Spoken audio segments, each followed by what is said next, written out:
What's up, everybody? You're listening to Roundtable Wrestling Radio for December 14th, 2016. I'm Joey 924, and I'm from the Bronx of New York City. With me, as always, from Queens, New York. The one, the only, the Byron. And from BH, Michigan. David Bowie died this year. It's Sean Lathrop. And from the Bronx of New York City. Innocent, a.k.a. Saba Simba. What? Oh, God. Sorry, yeah. Anyway, yeah, so what was... Saba Simba. Yeah, you didn't like that gimmick? It was great. You know what I was called in junior high? Rocky B. I mean, he came back as an African guy like nobody's knew was Tony Atlas, so I thought it was great. Oh, Saba Simba. Yeah, you don't remember he was in the Royal Rumble, bro. Yeah. I remember that. Tony Atlas, yo. Was that man? Let me ask you something. Was that worse than Ron Simmons when he came in as Farouk? Oh hell yeah, 100 times. Really? Because he came back, he came out with the African like with the colors and the outfit, and just made it seem like he was somebody they didn't know. Farouk, it was pretty obvious. He was never in WWE, so it was okay. Yeah, but I thought that was worse because he was the heavyweight champion in the NWA. So I thought like, wow, they really demoted him really bad. I don't know. I thought it was worse. I'm sorry. Tony Atlas was never the heavyweight champion. Ron Simmons was. So that was kind of embarrassing for Ron Simmons. I don't even know how he agreed to that, to be honest. I don't. And that horrible mask, like you couldn't tell it was him. JBL didn't even ask him about that. I don't think. Are you talking about his gimmick when he first came to the WWE? Like that. Yeah. Was No. Wait. I got something worse. Didn't he kick Ahmed Johnson? Yeah, somebody's ass. No, wait. I found somebody worse than Farouk. All right, and that was the Sultan when it was obvious. Fucking No, that's not worse because again, the Sultan wasn't the heavyweight champion. Yeah, I guess you're right. Yeah. Come on, first of all, the Sultan was the first black champion too. By the way, he made history. Like 4 years before that. The Sultan was under a mask, so we really, for the most part at that time, we didn't really know unless you really knew. But we knew Ron Simmons. the guy didn't wear a mask. He looked like some Roman army guy. Like what? I just like who came up with why? Yeah, that was Vince. Mankind around that time was going to be the Mutilator. Like, what the fuck? By the way, go out there looking like a retard. We have a lot of stuff to talk about, but I just want to say one thing. I just rewatched the Mick Foley documentary on WWE Network, and the best I found something funny. Like Foley, throughout the. By the way, I don't know if you realize his documentary is almost 3 hours. I don't know if you realize that, but he has the new one or the old one. It's like the second one, but it's like 3 hours long. And is it worth 3 hours though? Is it worth the wait? If you're a Foley fan, yeah. No, it's good. It's good. But my favorite thing. One thing I don't like about documentaries is when they talk about the same shit they speak about for years. I hate that shit. But my favorite thing about it was that Foley, throughout the entire documentary, talks about disrespect and this and that. And every time he has like what he calls a good match or a classic match, they always show the highlights of him getting his ass beat. It's not like you'll see The Rock smashing him with chairs. You'll see Edge putting him through a flaming table. You'll see Undertaker throw him off like it's never like him having offense. And I swear to God, like you watch that documentary now, you'll see what I'm saying. Like every match that he regards as a high point in his life is him getting his ass beat. It's like you're right. But if you really look back his career, the most offers he ever had in his career was in WCW. I feel like in WWE, he was already broken down to the point where it's like, okay, let's do him around, Against Vader, man. That they covered that feud a lot, by the way, and I forgot that they did. It's such a great feud between him and Vader.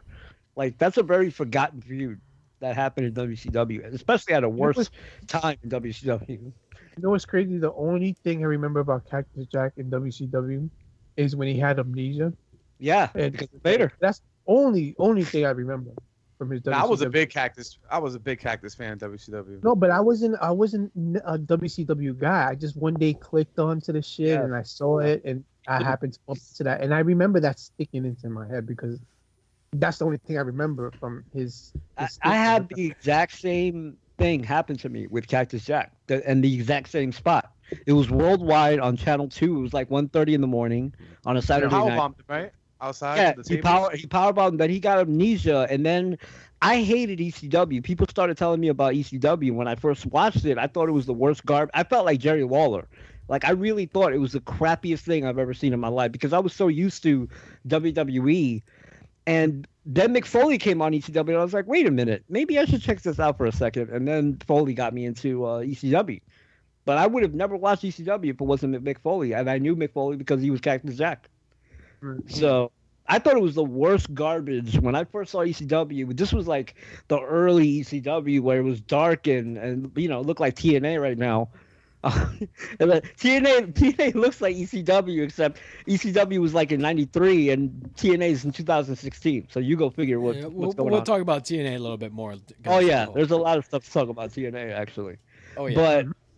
But man, like I just found that so funny that every one of his so-called great matches is highlights of him getting his ass beat. And I'm like, I guess that's a good match if you look at it that way. But, you know, I don't know. Whatever. Well, in reality, that was his thing. Yeah, I mean, that was his thing. That's being exactly. thrown around. So I mean, that's his. You know when what? he talks about, it's crazy that it sounds so like talking about that these were my best matches, and then he's just being thrown around. Yeah, I guess. It's just that when he's talking and then they show the highlights, that's what they show. They show him getting his ass beat by Randy Orton, by Edge, by Tommy Dreamer. It's like, what the hell? By Mikey Whipwreck. Like, even in his book, he brought up the only reason Vince McMahon hired him was because he jumped off his roof. That's like one of the big things they show in his documentary videos. By the way, that documentary, honestly, is really, really... I hadn't seen it in years, or a while at least. And I didn't realize it was 2 hours and 42 minutes or something like that. Like, almost 3 hours. But you see, I don't mind that. I don't like I these love documentaries. that. No, I love it. That only lasts an hour. Like the Mr. Perfect one. The Mr. Perfect documentary was horrible. I'm talking about they missed at least 7 years of his career. Horrible. You know what I mean? And it was like, I don't like these short hour. You know why it wasn't horrible? Because at least he has a documentary. There's a lot of guys that don't have a documentary.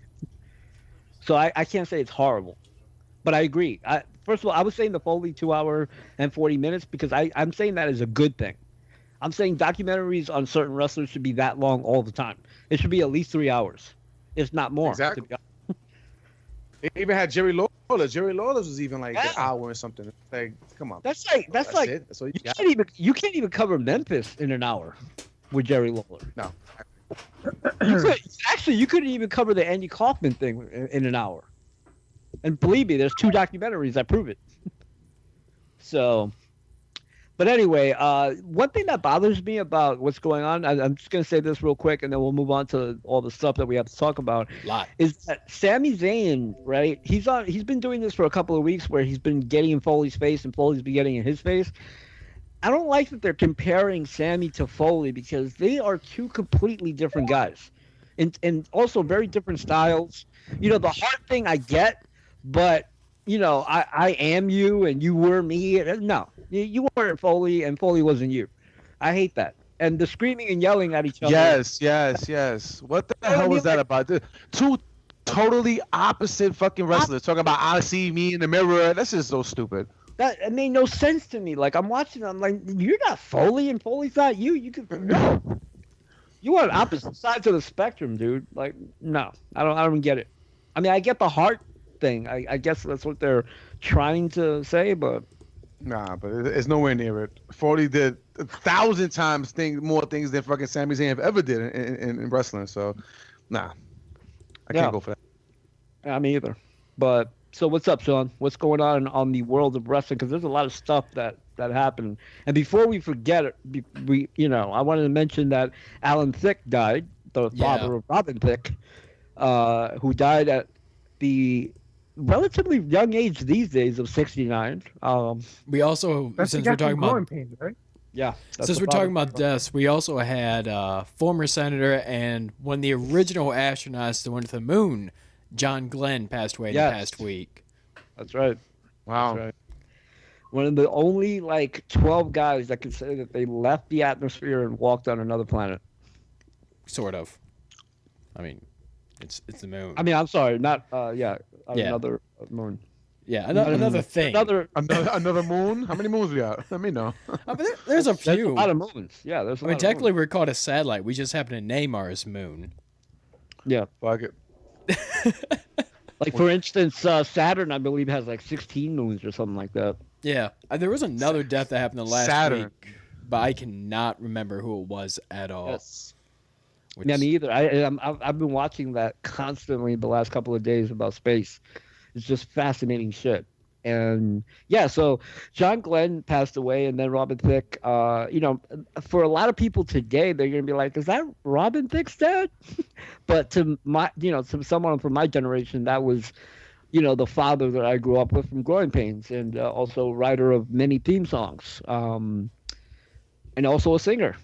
So obviously we know where his son got it from. But so he passed away from a heart attack, and they have pictures of him just a couple of days ago, looking fine as hell. Fine as hell.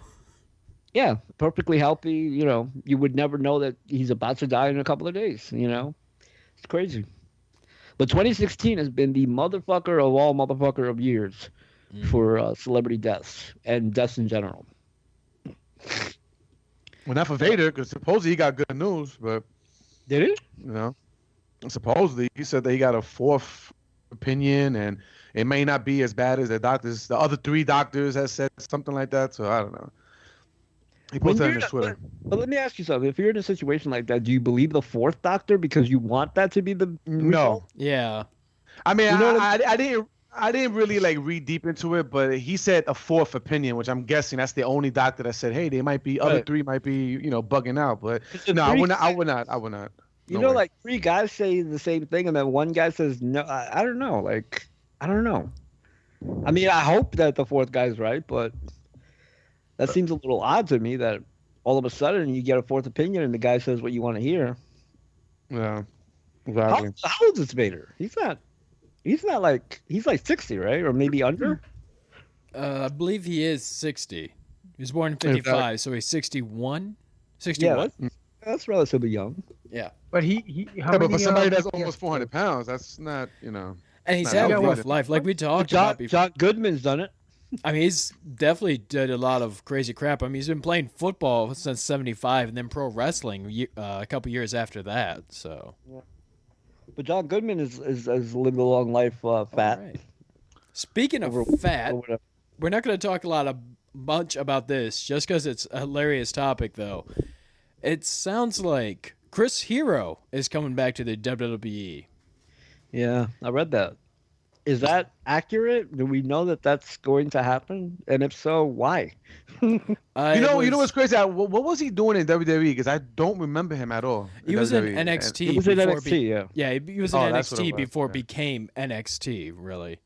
Yeah. That was when it was Florida or something, whatever it was. That's when the idea was at that time that Daniel and Chris and Seth and all those guys were going to come up together and do something major together. But Chris Hero apparently fucked it up. So he's fat. So supposedly I heard he lost a lot of weight, right? Because I did see him kind of looking. No. Oh, he didn't? I have not heard him losing weight. He still looks big last time I saw. Wow. Well, he must have agreed that he's going to drop the pounds then, because there's no way. I don't think they're going to have too many overweight wrestlers. You know how Vince is. I think Kevin Owens was the last straw, So he must have told him you got to trim some pounds, just like Mickie James. Remember, Mickie James' weight was a problem when she was towards the ending of her WWE career. And you notice she came back really slim. So there had to be something. There had to be in the contract or something. I don't know. An agreement. Can you imagine signing a contract, though, that states you have to, not to be overweight? Like, I don't know. That's weird. Like, again, I say again, if Samoa Joe were to lose a tremendous amount of weight, I don't think he would be Samoa Joe anymore.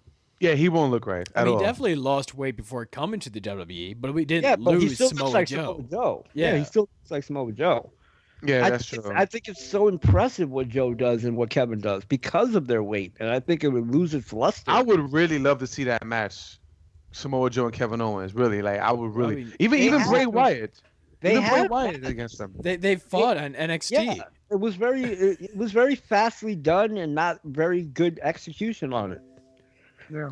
Yeah. It was. But it'd be different now. I think it would be just different. Oh yeah. Because at the time, Kevin Owens wasn't going to be. I mean, it was already set in stone that he wasn't going to stay there for a long time. They wanted him. Well, Triple H wanted to move him up there real quick. So. Yeah, that's another one. I'm glad that he's lost a little bit of weight, but it's not to the level where, he's still Kevin Owens, and I think that's impressive.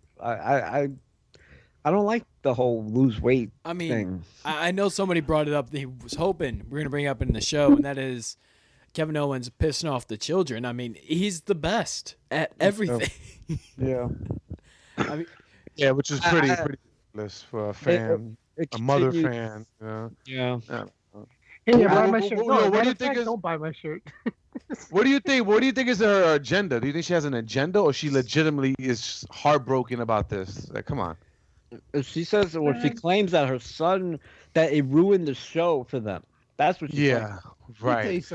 Anybody nowadays will say anything just to make some money. Exactly. So, and you know what? And first of all, if you have a Roman Reigns shirt on, or whatever wrestler you like, and if a bad guy wrestler tells you, "Oh, you suck because you have that shirt on," that's your chance to be like, "No, Roman's the best. You suck." That's when you're supposed to get hyped, not turn around and cry. Come on. There's no way that kid cried, because I found it convenient that she cut the video off right when he turns around. You don't see no crying or nothing.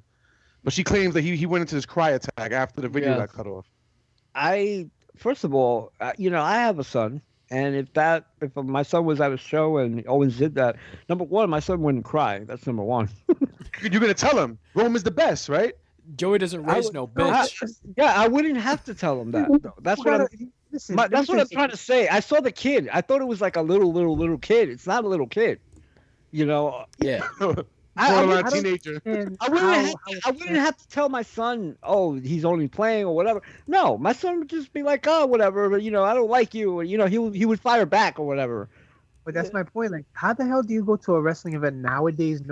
First of all, kids even at 5 years old are advanced on what the fuck is going on. Trust me. Let me tell you something. Can you imagine if she was in ECW with Bubba Ray Dudley like really mouthing off the fans? She would freaking catch a heart attack. Yeah, but listen, I'm just saying that people are not dumb, all right? We all know, and even little kids nowadays know that it's fucking fake. But so for Kevin Owens to say something like that, that's very little. That's a very little thing for him to say. It wasn't like he insulted the kid. No. Actually, the biggest thing was that he went back and said, "I am your father." That's what really drove the whole real thing into making. Well, maybe he was confused and said, "Mom, is that really my dad?" I don't fucking know, but it shouldn't really be a big deal, man. Come on, people. But what I was gonna say about that, it all has to do with money. Don't you think? But don't you think? No. Well, two things. Number one, don't you think it's a little bit different that a kid watching wrestling at home, and then he sees the guy that he watches on TV in his face? I mean, I can't imagine that being intimidating. When I was a little kid, I went to Madison Square Garden, me and my little brother, right? And we were in one of I forgot what section we were in, but I saw Virgil come out. I think I told you this story before. I saw Virgil come out. I stuck the middle finger at him. He actually saw it. And he said something from across. I don't know how far it was, but he looked at me and he pointed at me and he said something. I was like, "Holy shit!" He saw me fucking put the middle finger at him. I was excited just from that distance. Exactly. No, but we grew up in a different generation. These kids today, when you're confronted, I've seen kids in person like get scared of Chuck E. Cheese. But I can guarantee you that the parent must have fucking did this. And don't forget that she added in, "Oh, he was such a big Kevin Owens fan. And now he doesn't like Kevin Owens. No, man, shut the hell up. He had a Roman Reigns shirt on. He couldn't have been that much of a fucking Kevin Owens fan." I believe the mom has a lot to do, the influence on that part. I don't think the kid has anything to do with it. But wait a minute, but what money is she making? That's what I want to know. That's the other thing. She either wants money, fame, or something for free. I don't know, but she got an agenda. She probably wants survival. So wait a minute. It's not possible that he was legitimately intimidated? I mean, that could be possible. I don't believe it. Where was the video? The way it sounds is it's online. It's more like I'm trying to get something out of this.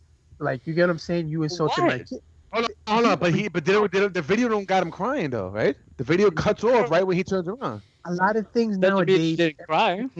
Listen, a lot of things nowadays they either sue because my coffee was too hot, or some bullshit. Everything is about. Yeah, I did find out more about that one. By the way, there was a documentary on that, and the lady really got legitimately burned from the coffee. Third-degree burns. I'm just saying, there's people that just bitch about any little thing to spark something for themselves, some kind of fucking. Wait a minute. So this mother decides, out of the clear blue sky, I'm gonna go to a wrestling show and start some shit. Like, really? Joey, it's not that, Joey. It's not that. What I'm saying is, if nowadays the way people think is, oh, I'm gonna feed into this shit and make it bigger than what it is because I can get either money out of it, sue them, or maybe get some kind of interview, people calling me, and then I'm gonna be all over the internet. Yo, everything's like that nowadays. I don't know about all that, but what I would say to the mother is that how can your son be a Kevin Owens fan and not know that Kevin Owens is a bad guy? That's what I would say. We're talking about it now. This is exactly maybe what she wanted, people to talk about it and have her being interviewed by fucking websites. TMZ exactly. Call her an interviewer. These are things that a lot of people think about all this shit. She's looking for a come up. She's looking for a come up somehow. She's looking for a gig. I don't see the angle though. I don't see the angle from this. I mean, a wrestling bad guy. Listen. Let me tell you something. If there was like a guy who was really out to attack professional wrestling, and they see that story, and he got enough outlets to back him up, he could be like, okay, I want to interview you now, and I want to put you on TV. I'm gonna put you on the famous website interview. That's probably what you're looking for. The 50 or 60-year history of wrestling where bad guys are bad guys, that would apply to every situation. Listen to this. Some people are stupid. Imagine her doing what she did, right? Also, she's probably having this in mind that WWE might call her and say, you know what, we apologize, here's some new tickets, or WrestleMania fucking tickets. That I can believe. That I can believe. You know what I'm saying? Like, you get something out of doing it. Not that she went out and purposely was looking for something to happen, but she actually she had an opportunity. But you know why this is a big deal? Because something like this can affect WWE. That's my worry about it. It's not the lady or it's not the kid, because again, the kid obviously is a moron. You know, WWE's probably thinking about. Joe, don't make him cry. That's what I would say. I'd be like, your son's a moron, man. I mean, if he's a Kevin Owens fan, if he's a Kevin Owens fan, he's a stupid idiot, because that's what I would say. He's a stupid idiot. You stupid idiot. His best friend calls people stupid idiots. I mean, what sense does that make? Honestly, what, the bad guy did a bad guy thing? Oh no. Right? How dare he? The nerve. What the hell is going on here? Stupid though. Like, the only thing I could see is what Byron said about the tickets. That I could believe totally. But fame and fortune. Maybe listen. And on top of that, she probably won front row tickets, something that she couldn't afford ever. So she get something for free. She was already having front row tickets. Oh, she already. Oh, right. No, but I'm just saying. She wanted 2-for-1 deal. Sorry. Maybe WWE decides to bring them backstage, meet Vince McMahon, meet fucking all the wrestlers, and apologize to them. You know what I'm saying? You get something out of all this shit. Mm-hmm. I just can't understand. I just hope it doesn't affect Kevin Owens. You know, like, I doubt it. Kevin Owens has been known to be very just who was that used to be like that also. Actually Kevin Owens was a major deal in Ring of Honor, like ROH and Independence. CM Punk used to do the same thing though. Yeah. You know, they were all into everybody's faces but then you have like Triple H during one of the shows. He made a kid cry and he broke character, went over and hugged him. It's just like, it's okay, son. Yeah, we're not actually killing John Cena. But that's again, this is the thing that bugs me more than anything else, is this family thing that they have going, where again it's two people fighting. How is that a family event? I just don't understand that. Yeah. Family-oriented program. It's such a hypocritical thing to say that it's a family show. When they say family show, it makes me cringe that they say the words family show. I've been to family shows. I know what family shows are, and wrestling is not a family show, no matter how you slice. Let me actually, did WWE make a statement about this, or they left it alone? That's a good question. Yeah. I don't think they say. Hold on. If they didn't say nothing by now, then they obviously brushed it, swept it under the rug. They probably don't care. Do shit. Back in the day, they wouldn't even have blinked. Exactly. They would have been like, good job, Kevin Owens. Now, you're officially the top heel of the WWE. Exactly. You would have gotten points for making a kid cry. For real, man. Hold that belt another year. You're the man. The fucking dogs. Maybe, just maybe, that kid shouldn't be watching wrestling. That's all I'm saying. Or maybe he needs his father in his life to toughen him up. Like, yo, dude, like, stop crying, man. What's wrong with you? Like, seriously. Curse him out. Watch something where your character is not going to yell back at you. But I do.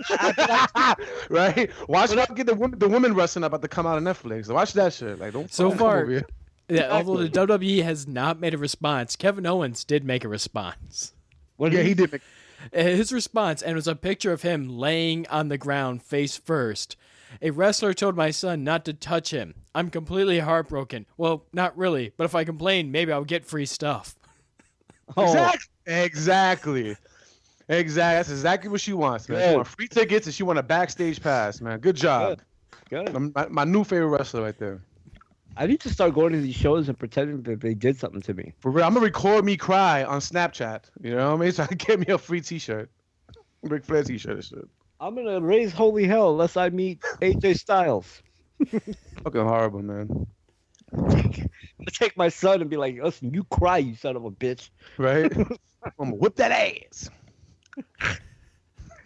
I'm glad Kevin Owens did that, man. I'm glad. But this is, I still think like when I first saw that, I was like, oh, this is not going to be good for anybody. And on top of that, she said that she had videos of all these wrestlers supposedly, giving him a high five and hugging him and giving him a nuggie and whatever. But Kevin Owens was the only one that said something to him. I like how her kid is the only kid in the audience. Right? That was getting high fives. Yeah, exactly. Her the only kid in the whole audience. And then she says to all of the wrestlers, are you telling me all of the wrestlers notice your son at the same time? Like, oh, hey, that kid is special. Like, you had his aura around you or something? Her son must be spectacular. You know what I'm saying? Must have a spectacular son. Exactly. Get the hell out of here, man. Get your bitch ass out of here. PC crap, man. God. Like I said, she better thank her holy fucking hell that she wasn't in an ECW van when Bubba Ray was really telling people to suck his dick and all that. Like she would have caught a heart attack.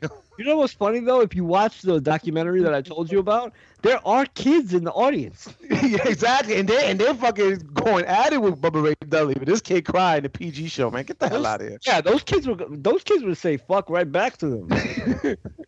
I don't understand people. I swear. Kids of the same age, by the way, as this kid. Dude, I have exclusive video from the Elks Lodge because I used to go there and I used to buy the videos that they used to record there, just videos that they wouldn't air on TV. And I have a lot of Bubba Ray stuff that he would get in people's faces at the Elks Lodge in Queens, and people would get in his face and cause such a fucking. You cannot do that nowadays. You cannot do that nowadays. You can't do anything nowadays, though. You can't do anything nowadays. A wrestler saying I'm really your father is a fucking big deal, man. It's a really, it is. It's a very big deal. Let me bring a kid for the projects over there, boy. See how it's been over. By the way, speaking about this topic, here's another thing that you can't do. All the black guys in WWE can't take pictures together. Oh no, you're not allowed to do that. No, you cannot be black and happy and with gold around you. I mean, this goes to show you what I've been talking about with this. Everybody has gone completely insane about everything. It's so fucking stupid, man. Mm-hmm. Honestly, it really bugs me. Like, and by the way, believe it or not, that's a little bit of a reason why Donald Trump got elected. A little bit of the reason, because people are sick and tired of this bullshit. And Donald, represented somebody that just said whatever the hell he wanted, didn't care if he was racist or whatever. That's gonna change. That's not gonna last. I know. I'm just saying, like, people went on that. You know what I mean? They saw a guy that was representing him to be a leader saying whatever he wanted. And the people were like, you know what? I like when we used to be able to do that.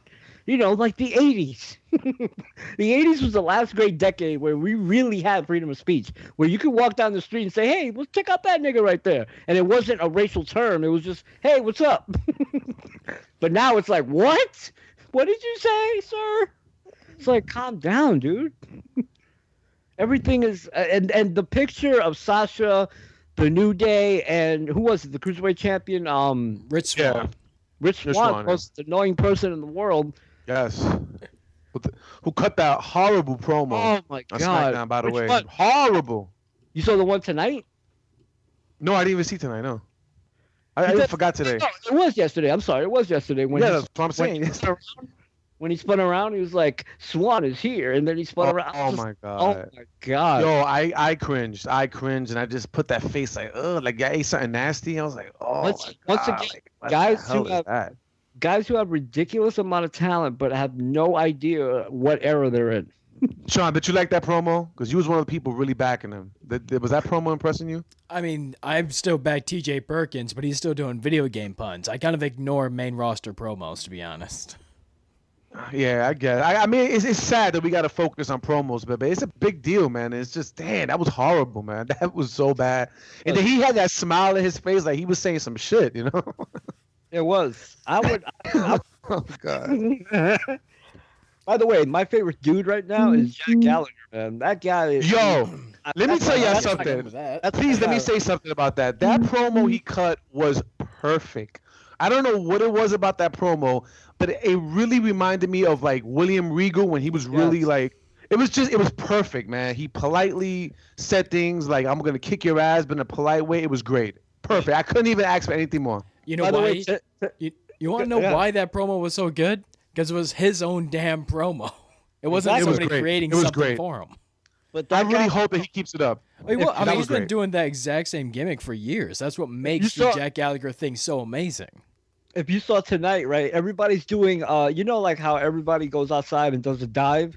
So Jack Gallagher is, pumping up the crowd. He makes everybody think he's gonna do a dive. He doesn't do a dive. He goes to the ropes, off the ropes, and then he gets out of the ring like really slow, and then does a double axe handle like really slow in a gentlemanly way. It was just the way he did it, and it got the biggest pop out of any. And that promo he cut, what was it, on Monday, right? He actually had a little chant behind him after he was done with his promo. It wasn't a ovation, but it was a couple people chanting something You know to what? him. Because he has personality. He has something that people can get behind. Unlike Rich Swann, who's doing, I don't know, God knows what, some Memphis style old school thing that really does not play well today. Actually, he reminds me of Kofi Kingston when he first came in, doing the whole Jamaican smiling thing, and people, they just can't tolerate stuff like that these days. Jack Gallagher's doing it in a way where, people are going to start chanting that guy's name. It's the same kind of thing.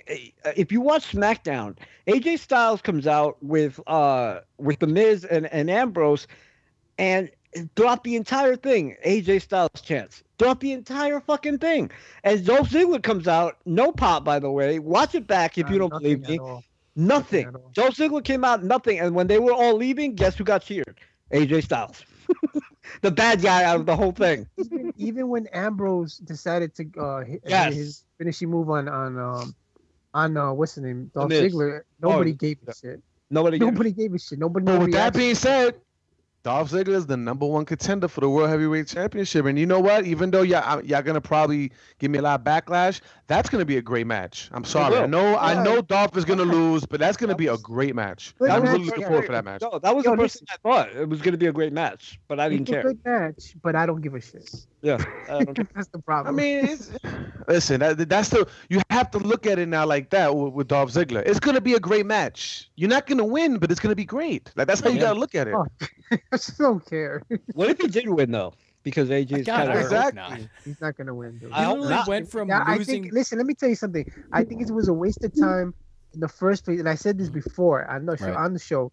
You give this guy the IC title just to have him drop it, then you give it to him again just to have him drop it. It's just a stupid. Why even do that? For what? So if you do that with the world title now, what do you get out of it? You got to take it right back off his fucking hands. It would be the You're gonna do stupidest. It's just a stupidest pointless thing. fucking thing. It's a pointless thing. That There's shock value on it? John Cena couldn't beat AJ. Ambrose couldn't beat AJ, but Ziggler can. Get out of here.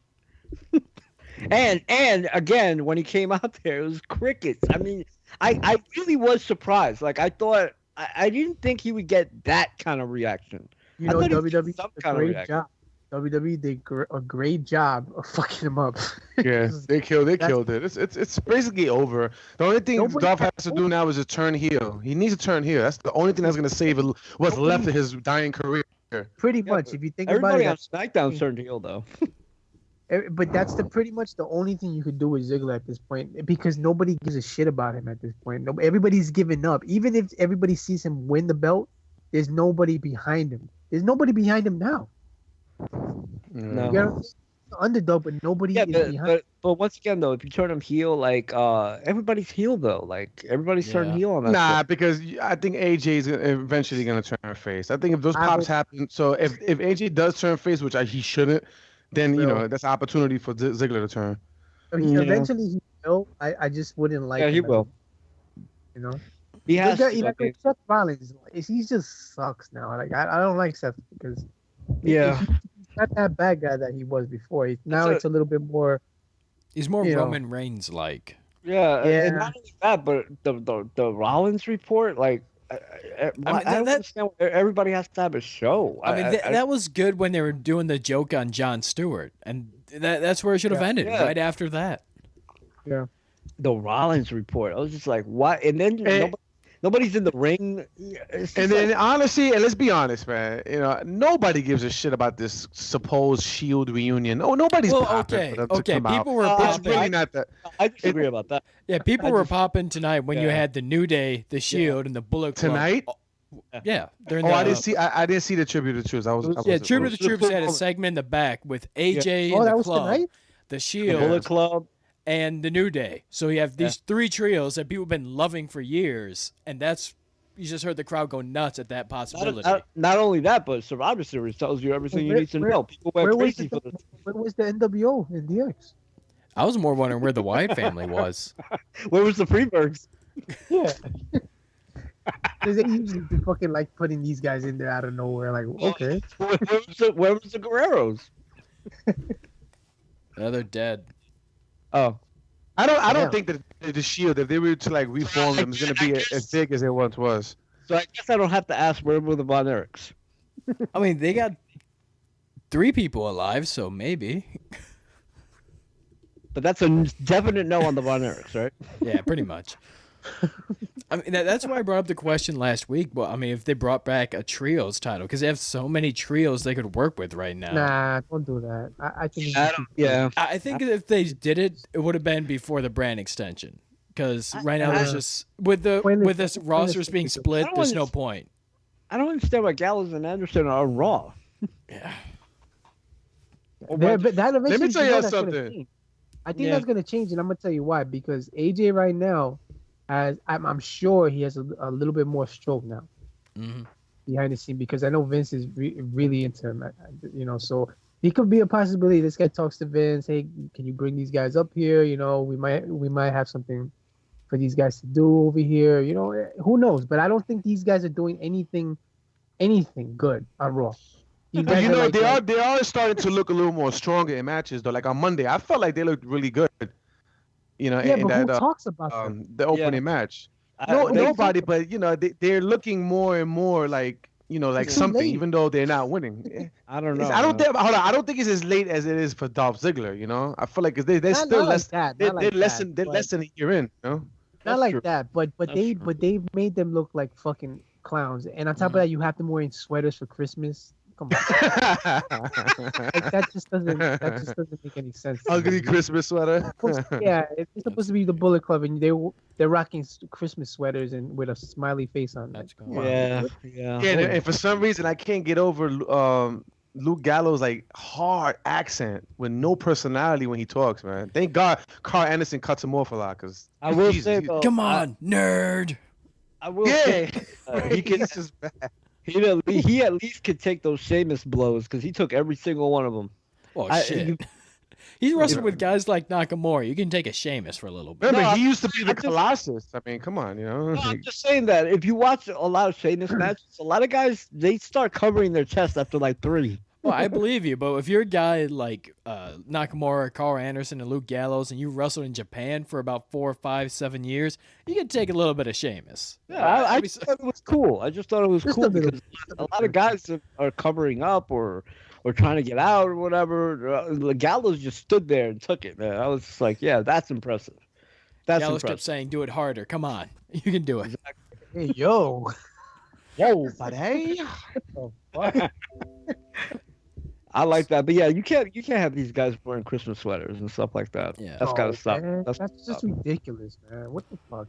That's like you advertising the big guy. What's his name? The guy that Ryback. Strowman wearing a fucking Santa Claus hat and like it just. What are you doing? Like that just doesn't make any sense, man. It's like when Braun Strowman dressed like Wonder Woman for Halloween. You know, thank God that shit wasn't on You TV. guys saw that, right? I'm sure you guys seen that. Yeah, I Yeah. seen it. Finally. That shit was crazy. wait. Braun Strowman? Yeah, Yeah, we spoke about this in the show. He dressed up as Wonder Woman for I Halloween. told you I saw it on Instagram. He was wearing the Halloween. He was wearing Wonder Woman panties and shit. I'm like, what are you Wow. doing? Yeah, And he got had lipstick- makeup and everything. Yep. Oh my god. lipstick and everything.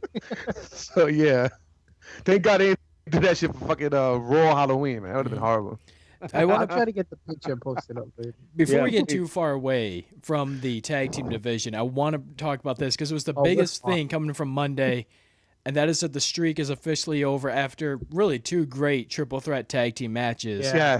Yes. I'm glad you said that. They were great. It had me to the edge of my seat. Like, for once, I actually look forward for the main event on Raw, and I don't know how fucking long. Because I was Yeah, but saying, you yo, know can what? they lose? Like, you know why we were so into that? It's because there was something behind it. Yeah. That fucking record. they That did it was- right. that- They did it That right. was though. the reason why we were so into it. If it was something normal, I don't think we would have had that much, into. No, I don't think everybody would have been so into it as it was on Monday because just having that alone is what made everybody. But I will say this though, whoever like now it also is interesting because now whoever beats them is gonna beat the longest reigning tag team champions. But they're gonna lose really like soon. I believe you know how WWE is. Like once a streak or a record is broken, they usually lose the title in the next month or two. That Yeah, happens there's with been rumors. But it's gonna mean something though. There's rumors that they're losing at Roadblock to Sheamus and Cesaro. Oh yeah, a rumor. Rumors. But you know what? Cesaro put on a performance on Monday like I haven't seen in a long time. Like Cesaro is hands down one of the best wrestlers in the world. Yo, he was fucking like outstanding in that match. Outstanding. I keep saying he's a freak of nature, and I don't understand why that guy. Yo, I would love him and Kurt Angle, like the matches like that. Just Him and he's a AJ, I feel I haven't yeah. seen yet. Yeah. he's a great athlete. Well, actually, Really he was in the ring with AJ earlier this year in a forgotten fatal four-way match that was actually one of the best matches of the year. Yes. You're right. He was. That match was amazing, man. And actually, by the way, they had that entire collection of the best matches of the year on the WWE Network, all in one collection. And was that in it? Yeah. Probably. Yeah, that's how I remember. I was Of like, the year, oh right? yeah. Hold on. And by Speaking the way- of the tag team division, right, and people that's been buried, motherfucking, what's his name again? What's his name again, man? It was Zack Ryder. Ryder actually won. He actually Speaking won of guys the being freaking buried, tournament. who? Woo woo. Whatever his name was. That's how much they buried him. I forgot who he was, man. Zack Ryder. Woo. He actually won. He actually won, and then blew. Once he gets his opportunity, he blew out his knee. Like that's I like horrible. how you don't even know what the hell was going on. I You're just like- like, I he like- won something, No, and but then I- he died.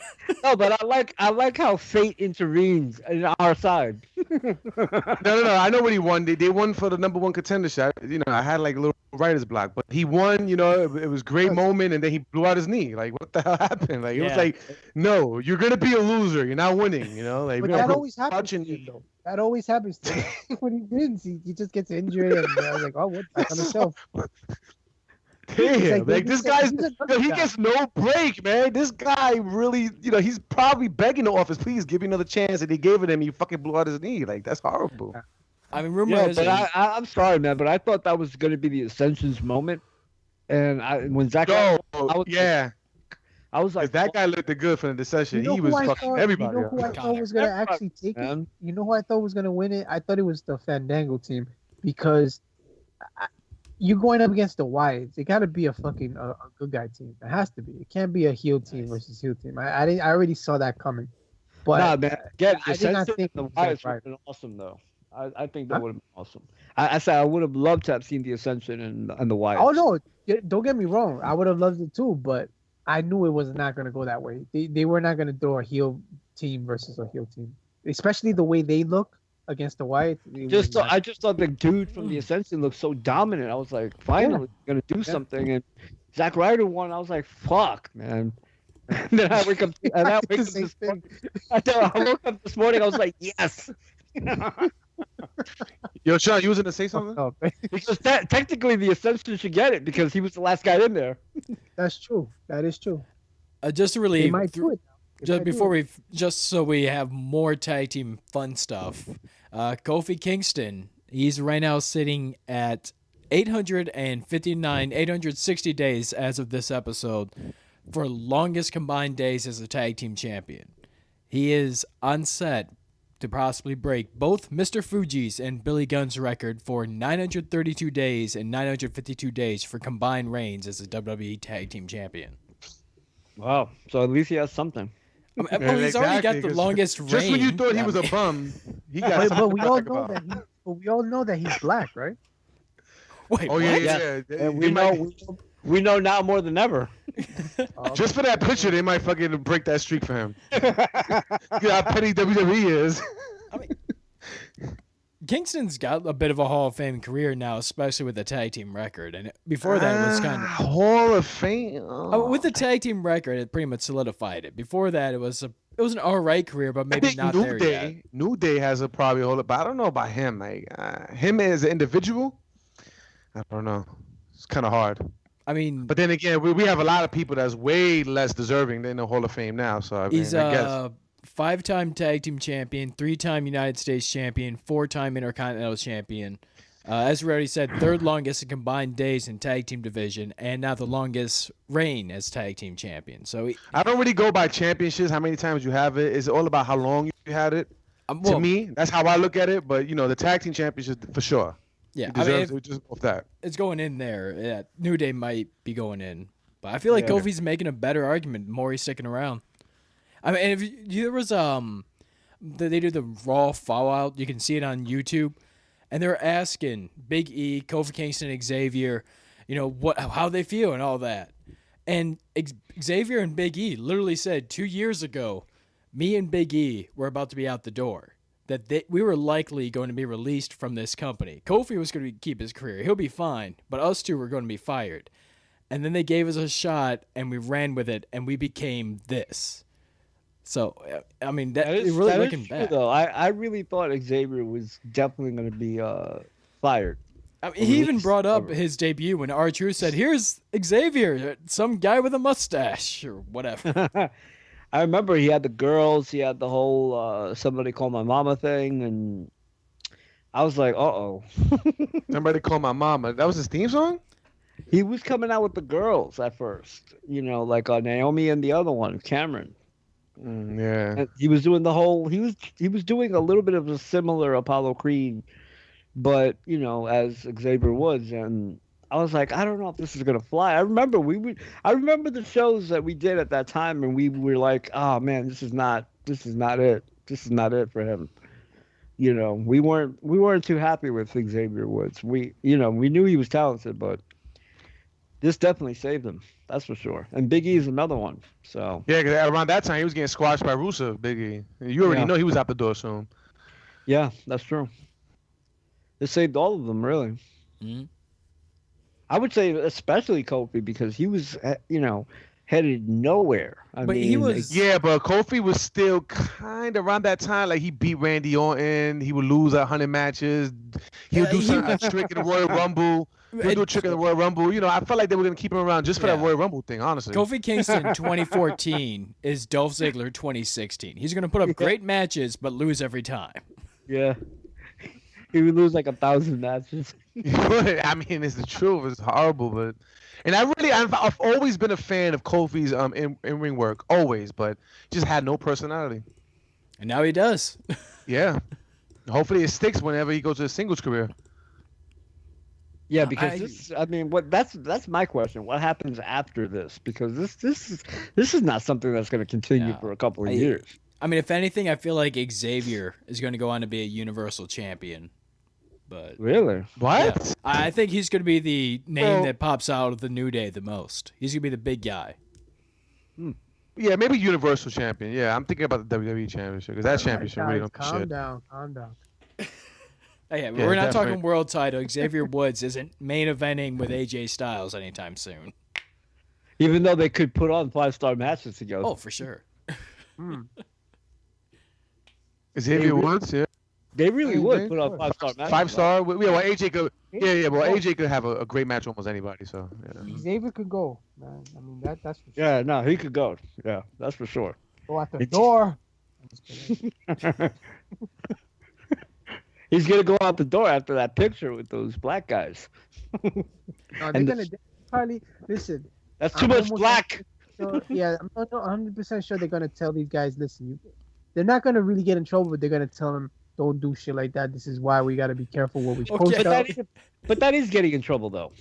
Okay, Yeah, how terrible would it be? Word, I guess. You This know, but picture not- is not put- me. Not This me. picture is put out, okay? All 5 of them are defending their titles this Sunday, and all 5 of them lose their belts. That would be hilarious. That would be crazy if that happened. You know why? I mean, if it happens to, Yeah, we You all know know. We would immediately know. yeah, that's just fucked up. Is this just a coincidence that all the black people lost? How dare you be proud and black? We celebrate Yeah, white excellence here. Yeah, they're getting in trouble because they put that and then they take it away, and then they're gonna get in trouble because they took the fucking shit away from the black It's guys. gonna be like, listen, you can either be black or you can either be proud. You can't be both. We can only tolerate one of those two things at once. And by the way, we're not too high on the black part to begin with. But being proud at the same time, no. That's a crazy. no. And by the way, this guy's a cruiserweight. He should not be hanging out with the heavyweight. That's Vince talking. Considering how many people were responding on Twitter, like, Sasha shouldn't be there. She was only half black. It was like, wow. Really? That's what Yeah. they're complaining? That Wow. and the idea that if this was white people together, it'd be terrible because they used the hashtag Black Excellence when they posted the picture. That And is suddenly true, the though. phrase white excellence started trending of imagine this is white excellence. It's like Donald Trump and Hulk Hogan together, or the Four Horsemen is a statement of white But excellence. I agree with that. If 4 or 5 white people did that, it would be an uproar. It would be bigger than what this is, which is not really that big. yeah. You know, it's not that big of a deal. But if it was It's- 4 white people doing that, oh my God. Like, this story probably wouldn't last the week. It's only big because it's really recent. That's the thing. Yeah. But if it was 4 of white people holding titles saying white excellence, that would Okay. be like all I mean, if it over the was place. like Sheamus and Paige, I'd be like, yeah, you guys are pale as fuck. I'll take that. Either way, though, like you can't. It just there's certain things you can't reverse. There's certain things you cannot get away with one thing and get away with another. It's just I don't know why, but that's how it works. I want to see Charlotte, Kendrick, Cesaro, and Sheamus win the belts and just get a picture all together with holding the Yes. belt. White people rule, black people drool. Because that's something a white person would say. That's true. Yeah. White pride, or take a picture with a Nazi logo in the background. Speaking of, since we're still on the subject of black people, Byron sent me this story, and it's WWE even covered it, which is absolutely hilarious. In Miami, somebody saw this guy carrying some alcohol and decided to go after him and pull out a gun. This person was 6'7" professional wrestler Shad Gaspard. Yeah. Somebody Yeah. tried to mug Shad Gaspard at a gas station. So he responded by body slamming him in the middle of the gas Yeah, did you station. see the video? I just sent it to Sean. They have the video up there. Yeah, I saw it. Hey, Jack, yo, that dude is looking jacked too, man. Oh, he hasn't stopped. I mean, Yeah, he's never not been Yeah, he jacked. was a big dude. Man. Yeah, but he wasn't as defined as he is now. I mean, he's really taking the gym shit seriously. You know, I wouldn't try to rob him. You crazy? You gotta be retarded. What the hell's wrong with this guy? Give me your money. David Lewis would be like, "Oh shit!" Listen, I work out. You know what I'm saying? And I'll second guess it. Like I'm good. I'm not trying to. Like what? Like That's what this guy- were you in Crime Time? For real. I want to get his autograph. That's even the worst. You're trying to mug a guy that was in Crime Time. You know what I'm saying? He fucking selling hot stuff, bro. Like you leave that guy alone. That's like trying to steal from the Guerreros. Like, like what? Yeah, but was the Crime Time involved in something like this before? They got in some fights with Trevor Murdoch and Lance Cade and stuff like that. No, I thought they had gotten covered by TMZ for something else. They got to. I didn't even know they got to fight with Trevor Murdoch and Lance Cade. Oh yeah, Really? Yeah. I don't think we ever asked Trevor about that, did we? I don't know. I can't remember. Who won? Because Lance Cade was a pretty big dude. So, I mean, Shad I'm pretty Gaspar sure- was a pretty big dude too. Yeah, no, I know. I'm just saying, but you know, Lance Cade wasn't a pushover either. And Trevor Murdoch was a pretty tough dude too. So. Yeah, I don't remember who won, nor do I remember us asking about him. We were asking about other things. Definitely check that out on our podcast page, though, when we interviewed Trevor Murdoch. # cheap publicity. That's by the way, that's one of my favorite underrated tag teams, Lance Cade and Trevor Murdoch. Oh yeah, they were great, man. Really good. Like I felt like their styles really gelled together really well. So, it was horrible that they had to break them up, and then shortly after this, you know, Lance Cade passed away. They were really good. They were really good. Very old school. Yeah, especially with the matches they had with the Hardys, man. That's what really made me pay attention to them. When the Hardys had that second run, and they were fighting them. Okay. It was really good. You had to bring it up. Yeah, had to bring up the Hardys. Fuck it, let's talk about it, because you know what? I'm actually hype about this, even though All I right. don't think it's going to happen, but I think There are going to be 3 parts to this. There are going to be 3 parts to this. We're going to start with this Thursday. Total Nonstop Deletion. The entire 2 hours is going to be TNA Impact at the Hardy compound. You're going to have... Is it live? It's not going to be live. No. You're Also, gonna have, WWE's not going to be in there. They recorded that a while ago. They have Eddie Edwards versus Bobby Lashley in a match. King Maxwell, Matt Hardy's 2-year-old son, is making his debut in the ring. What? Oh, God. That's the stupidest shit ever. Are you serious? Who's he fighting? Disco Inferno is what rumor is. Wow. By the way, a real quick tidbit: Disco Inferno's entrance is in the game. Just want to let everybody know that. Is his music in the game? No. Oh, so there's no point. I want to hear the music with it. But you can make a perfect disco and have his entrance in there. And here's the best part: Tag Team Apocalypto. Every tag team from every planet, future and past, are coming to compete for the TNA Tag Team titles. So far, we know, of course, the Hardys are in there. Of course, Decay's going to be there. And, of course, the Helms Dynasty, Gregory Helms tag team is going to be there. Of course. And the 4th tag team, the Rock and Roll Express, is competing. Of course. Oh, my God. Are you serious? Yes. I don't know if Matt or Jeff realize this, but I've been doing my own personal total deletion of TNA years ago. And here's the other part. There's rumors of other tag teams coming, including the Young Bucks. The Young Bucks have been putting that rumor out there, not Matt Hardy. The Ugly Ducklings, which nobody knows that tag team. Pretty much it's Steve Corino's son's tag team. Okay. And Team 3D as rumored tag teams that's competing in Apocalypto. Well, that'd be cool. Yeah. So Team 3D... Hold on, but Devon... Oh, no. That was before Devon signed the contract, right? To be in the office? Okay. No wonder. That could not have been before he signed, because he signed a while ago. No, but I think these tapings has been going on already for a while. And Devon's still wrestling in the indie circuit with Bully. He just doesn't wrestle as much. Yeah, but I don't think they're going to sign him and have him go to TNA on TV, you know? For something like this, you never know. Devon signed with WWE before this thing was recorded. I'm telling you. Although that's just a rumored team, so we don't know if they will show up. So I mean, I think it's cool as hell, but I'm just saying, in reality, I remember the day that Devon signed. We put the picture up and everything. This total deletion thing got recorded not that long ago. and Devon's been working there for a while. And I'm sure that Bully was just on that ECW special. I don't know, but Devon's definitely signed before this took place, so I don't know. But it'd be cool either way. Of course, I will not know because I will not be watching this because I am sane. Unless you get amazing reviews about it, and then you'd be like, okay, I'll check it out. Honestly, like, if a movie got amazing reviews, I still wouldn't watch it. And I feel the same way about this. Continuing a little bit more about the Matt Hardy for the part 2. He's been going crazy on Twitter. He said he has invited the man of the 3 H's and the breaker of the hearts. He's invited the Berg of the gold variety, the Day of the New, the family of the Wyatts, the most recent one.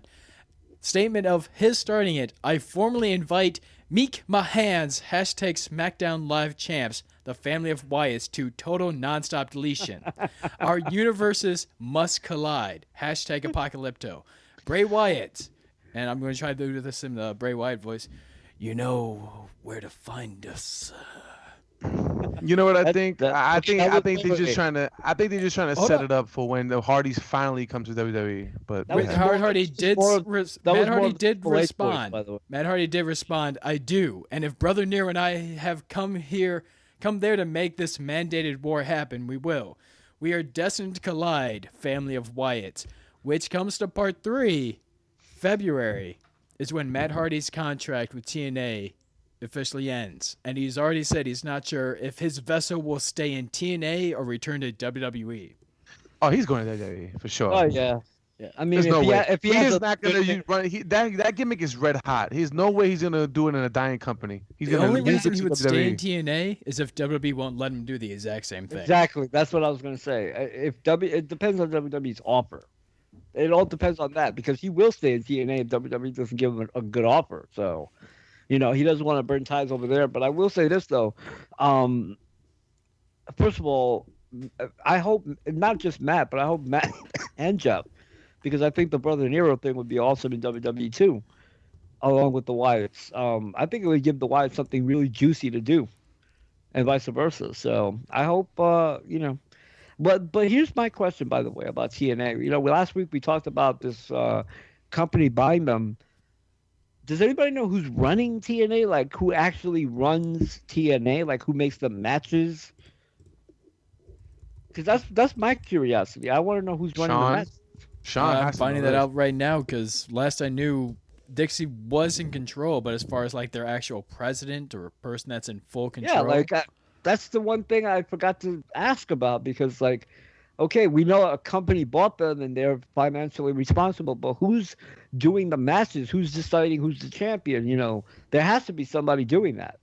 Because we know now, and this is another piece of news, that it could be Jeff Jarrett doing it very soon. Jeff Jarrett is rumored to be returning to TNA as a position of a very high. The company that bought TNA has had meetings with Jeff Jarrett. And that's an obvious, that goes to my question. That's an obvious, let's get somebody who knows what they're doing. Basically. So it would make perfect sense. And rumor has it that Jarrett is going to do it and that TNA will engulf Global Force and, become, they'll do something like a rivalry thing going on, but it'll be, all that stuff. Yeah, that's probably the best thing that they should be doing. They got to build some sort of interest in that company, man, because honestly. Didn't they do that before already? They did. Yeah, but it was very brief, though, right? Very brief, and also this time he would actually have control of everying. And they actually had a roster then, at least. Let me ask you guys a question. If that was to happen, right? Who the fuck knows who's in that promotion that's coming to feud with the guys in TNA? Cody Rhodes. That's about it. That's what I'm saying. So who gives a fuck?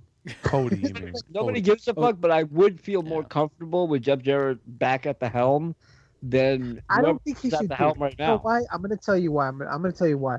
And I know it was his company in the beginning and everything, but he got fucked over big time in that company. And for him to fucking step down, but not by the new people. Doesn't matter. They he basically got fucked regardless, and then he had to go and reopen another company because he got fucked in that company. Now he's gonna step down from what he's doing now over there, which hasn't done shit with the company. He's not gonna step down from that. Right, but I'm just saying he's gonna go to TNA to try to, make things better. I don't think he should do it. I think he should stay where he's at, try to make that company what it should be. Right. Dude, but how long has that company's been out and you don't hear about it? Exactly. Like when Cody won the belt, I didn't even know the company was still running. I forgot about that company. But that's he needs buzz. Who knows? Yeah, but who knows if Jeff Jarrett is even going to even work hard for that company now? Like, I don't fucking know. If he didn't do that for his global fucking promotion, which is him going to TNA, what is he going to do there to make that better? If he's already lacking in that shit. Oh. In his green. I mean, I guess their Global Force Wrestling is getting their shit back together because they're now officially looking for new tag team champions. After My God, the Bollywood you say it boy. was so enthusiastic. Like, dude, I mean, it took them a freaking while considering that the Bollywood boys, left for NXT about 2 months ago, and now they're like, oh wait, we need new tag team champions. Whoops. Yeah, I see. That's what I'm saying. I think it's just stupid. I don't think you should even bother going there and stick where you at. Do whatever you could do for that promotion. That's something new that you just opened because you couldn't deal with the TNA stuff. I don't think Jeff Jarrett's going to be able to resist. I really don't. He's stupid. Just stay where you at. I don't think it's stay where you're at, where nobody knows where you are, exactly. or at least go somewhere where at least you have TV. That's all I'm saying. That's the only reason why TV exposure. Yeah, he's probably gonna try to help his promotion. But he hasn't done anything for the new promotion. Because nobody knows where to tune in. I don't even know where the hell to tune in. Do you, Sean? Do you know how to see this? You can't. First of all, you can't tune in. They're not on TV. Same way. You can see the results on the internet. What results? Whatever fucking show they have, I don't know. Because when the Cody Rhodes won the belt, does anybody know where to see it? I don't know. I saw pictures. Fuck, I'm just gonna look into the latest. From what I saw understand, pictures. He was really happy, like he won the WWE title. Like what the fuck, From what I understand, even the Pro Wrestling Illustrated didn't even know it existed. They were like, "What?" And then they had Jeff Jarrett. I guess he was supposed to be like the Triple H of like a promotion. You know how he always has to come out, they congratulate him and stuff. Like it was horrible. Like I didn't even know. From what I understand, especially with what Jeff Jarrett was saying, Global Force Wrestling is supposed to be more like an NWA type thing, where their belts just get defended at random promotions. Because like Cody defended his title at the What Culture Pro Wrestling at Delete event, for example. So if that's the case, that really makes this promotion look terrible, in my opinion. I'm getting tired of hearing about this NWA shit. Have you noticed that every low budget wrestling tries to like call themselves NWA or just be an NWA feel type of wrestling? Well, there's an actual reason that they can actually pay NWA to be part of the NWA camp, and in doing so, they're allowed to have like their NWA wrestlers and champions come to their promotions at a much cheaper fee. But why would you pay any fee for that? I don't understand that. Because NWA's been dead since like '89. Like what does that mean that you would pay somebody from the NWA? Like, it's the dumbest thing in the world to me. That's why when they had TNA as the NWA champion, and then like they had like put him like, yo, he was the NWA champion. Like, dude, that's not the real NWA. Like, come on, man. Yeah, but they do consider AJ a former NWA champion. Yeah, NWA is still alive. I mean, just like when I think about NWA, I think about WCW. Okay, Sean, I don't know about when I think of NWA. I mean, it's alive. It's not like it's no longer around. It's still a company. Yeah, it's around, but I don't know about alive. It's like and nobody really even talks about that shit. It's like the 12th. I mean, it's like the 12th company in America, but it's still alive. I always thought that WCW, when they like changed their name, they owned the rights to NWA. I always thought that for years. They didn't. Pretty much, just like how ECW did it, and all the other companies kind of did it. They paid NWA to be part of it. Then they became bigger than NWA, and then just left NWA. But how come WWE has NWA footage? That is the deal, as I found out when I was talking to the current president. Triple H made a deal with them to have the old footage of NWA, especially of guys that WWE has in their Hall of Fame. So you're not going to see like matches between Jack Stane and some guy, but you'll still see like old Buddy Rogers or Ric Flair matches or whatever because they're in the WWE Hall of Fame. WWE purchased the library. It might be around, but I don't know if it means anything. Wasn't ECW kind of like a part of the NWA in the beginning? WCW. This is what I'm saying. Like, come on, that's just getting so played out, man. No, that was 94. That's what I'm saying, bro. That's the NWA business model, though. You pay them to be part of it, and in doing so, you get their champions or their wrestlers to come to your promotions. Jack Stane, Rob Conway, Jazz. They were genuinely pissed off about what Shane Douglas did. Like, that wasn't a joke. They were really pissed off. Byron, did you watch that documentary? Because they showed that part. The NWA president was there when Shane Douglas threw down the belt. He was not happy about that. He wasn't. But, you know, like I said, I don't think nobody even acknowledges NWA nowadays. It's like the fans nowadays don't know shit about NWA. If you talk to an old school fan, but like, yo, you watch NWA, they be like, nah, I used to watch it. Ric Flair was the champion. That's what they're gonna say. I used to like it when Ice Cube was in it. Ric Flair and Ricky Steamboat had classic matches. Like, no, we're talking about last year. They're gonna be like, oh yeah, they're still around. I'm a wrestling fan. I'm talking about last year. You could ask me something about NWA. Chill, man. And I wouldn't know anything about that history. I'm just being honest. I wouldn't know. The only thing I know about it is Flair. And that's it. Exactly. I mean, Jazz. I mean, the biggest thing. Skyscrapers, you know. I'm just being honest. So there's a lot of people just like me that know about WCW, that know about WWE and ECW. The other promotion, not much. And if you talk to somebody nowadays, nobody knows shit about that.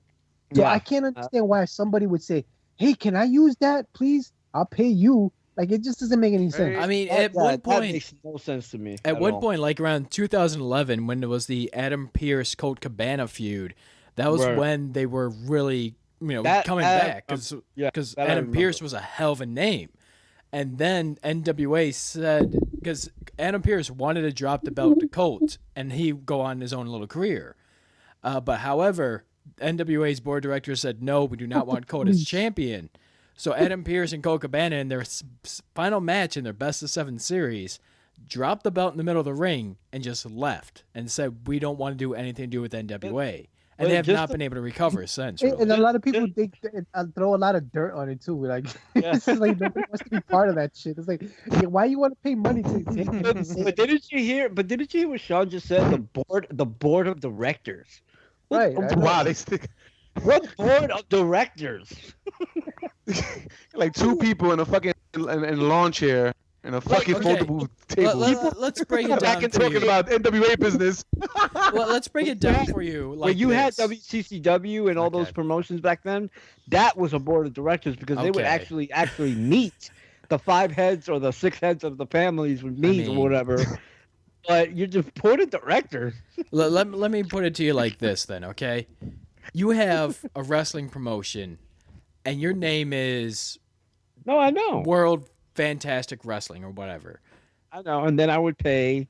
NWA, because suddenly you're not just WFW, you're NWA WFW. So suddenly you have name value because you have that NWA part of it. But that's my point right there. Why do you have name value when the value of the name is no longer valuable?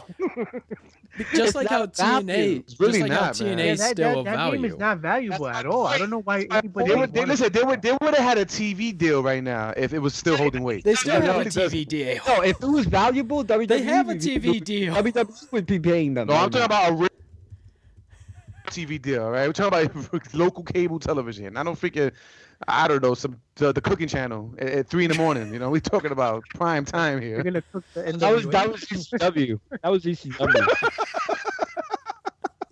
ECW, like I had to find that shit. Yeah, like I said, I don't know who would want to pay for that to use it. It's like, listen, let me use the WWE name.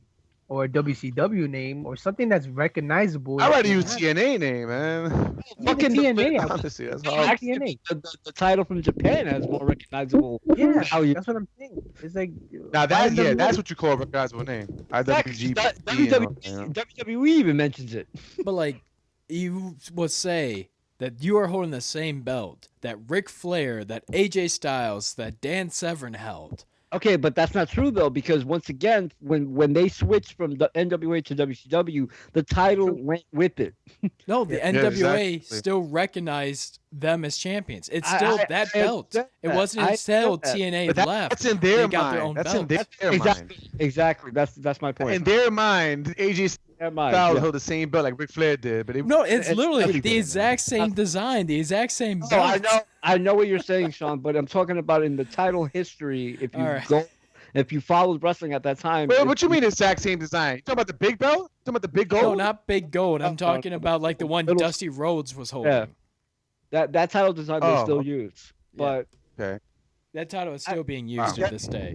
It's just bottom line is, and the point is, because we have a lot more stuff to talk about, is that it's not the same value as it once was, and that's just the way it is. It really is. I mean, it's not WWE value. It's like I said, it's top 12. But if you're a not even top 100 company, people are willing to pay. When WWE nowadays references the Japan title, I mean, that says a lot to me about what they think about Japan. But you have to, though. Japan has been, putting on great matches for years. We're talking about 20, 30 years. I understand that. WWE never did that before, though. They started doing that recently. They didn't do that before. Yeah, but they will always kind of mention, he was a player in Japan, never where in Japan, but exactly. There's only a couple promotions in Japan. They weren't specific about it. They say the actual title name and all that, and the matches, and they're very specific right now about it. It just shows you that WWE respects that title, basically, which is a good thing. Yeah. And they have to. I was going to say we're going to move on with the other thing. We will move on. And, since we're talking a lot about New Japan, it is now official. The newest member of the Bullet Club is the American Nightmare, Cody. Is that what his name is? The American Nightmare, Cody.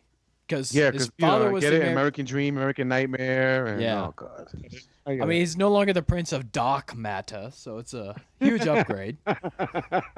American Nightmare? Do you like that? I like it more than the Prince of Dark Matter. Yeah, that's true. I do like it more than that. And so that was the big beast that we were supposed to be looking forward for. Okay. I mean, Cody Rhodes has definitely increased his value since leaving WWE, I feel. I mean, considering what he was. No, I'm just talking about the way they worded it. They made it seem like it was this big jack, killing machine, That's true. It was Cody. No, that's true though. They made it sound. Listen, I'm not going to say nothing bad about Cody because Cody heel turn. I seen the ending. It was great. I loved it. Like I loved the way he played off the crowd. It was great. I'm just saying, like the way they worded it was like, it was gonna be right back. Like everybody knew it, but it's cool though. I don't really mind. Yeah, it's cool. Okay. I will say this. I don't know if you have this on your list or not, but I'm going to mention it before I forget, just in case. This past weekend, John Cena was on Saturday Night Live. Oh. Really, really good show, actually. John Cena was one of the best hosts I've seen actually this year, and I watch every episode. More so than Dave Chappelle? I think he's it's like I have heard nothing about the Cena thing. I saw more about Bryan Cranston being on than John Cena. Yeah, Chappelle wasn't that great, actually, to be honest. I was really disappointed, actually, with Chappelle. I watched it every week. No, Cena was awesome, man. Cena really, really was like, whoa. It reminded me of when The Rock first hosted in 2000. Nobody knew how he was going to do, and he did extraordinarily well. I thought Cena did really well. For a guy that's never done that before, that kind of thing. It's live television. Live comedy, it could go really bad or really good. And I thought he did a really, really good job. And he, by the way, represented WWE. You know, so, and he's going to be returning soon to SmackDown, I believe. Which And what- obviously he has. Isn't there rumors that he might be going back to a program with AJ, or is those just like? He has 'Cause to. I read it on the website. I don't know if it was rumors or No, it he was has. like things that John. He has to go back to a program with AJ. Who else is he going to fight? Goldberg. Yeah. That would be awesome, but he's on Ooh, SmackDown. Goldberg, he's on Yeah, and there was another report, right? But yeah, they're trying to say for Royal Rumble, but how is that? Goldberg's going to be in the Exactly. And John Cena is going to be in the Royal Rumble. yes. Unless they bump heads in there, but I mean, you know that crowd's going to lose it if Goldberg and Cena are in the ring at the same time. Yeah. It'll be I think you will see that. I really do. I think you're going to see. Yeah, they're gonna tease it. I think you're going to see a lot of top guys and a lot of top guys in that Rumble. oh, there's You're going to be gonna a see a lot of couple top of- guys and a lot of returns. I guarantee you, Kurt Angle will be in the Royal Rumble. Guarantee. I can bet you. I don't know about all that, but Yeah, that's a bit much Because I for think me. they're gonna No, wait. no. Kurt Angle already stated that he's done with the independents. That he's Listen. basically ready to come back to WWE. I want you to know. yeah, this Kurt one Angle also said he wants to redo his match with Brock Lesnar. So let's not. No, but check this out. I think if anything, Kurt Angle will return, but not the Rumble. I think what they're gonna do is they're gonna do the 2K thing with him when he does Yeah, the that's second what I- back. Also, I think that's the way they're gonna do it. plus Gotta wait another year. Kurt Angle has another independent date in February 12th. So, Yeah, but he could cancel that. Like, no, not this one. Oh yeah. This one, February 12th, What Culture Pro Wrestling will be holding True Destiny. It's true, Kurt Angle versus It Is My Destiny, Alberto El Patron. Oh. Really? Wow. I thought you'd get more of a reaction from you on that. Oh, that was my reaction, but I would love to. The guy who beat up a Ninja Turtle, you know? Yeah. Did you hear the real beating up a Ninja Turtle? Did you hear about that? I heard Who about beat up that. Oh, I didn't hear about that, man. Who beat up a Ninja Turtle? Alberto Del Rio beat up some independent wrestler. They say the story because I don't know the whole thing. His name is, like, they got into a argument. His name is and his- Leonardo. his name is Rafi, Rafi. actually. Coffee. Really? Yeah.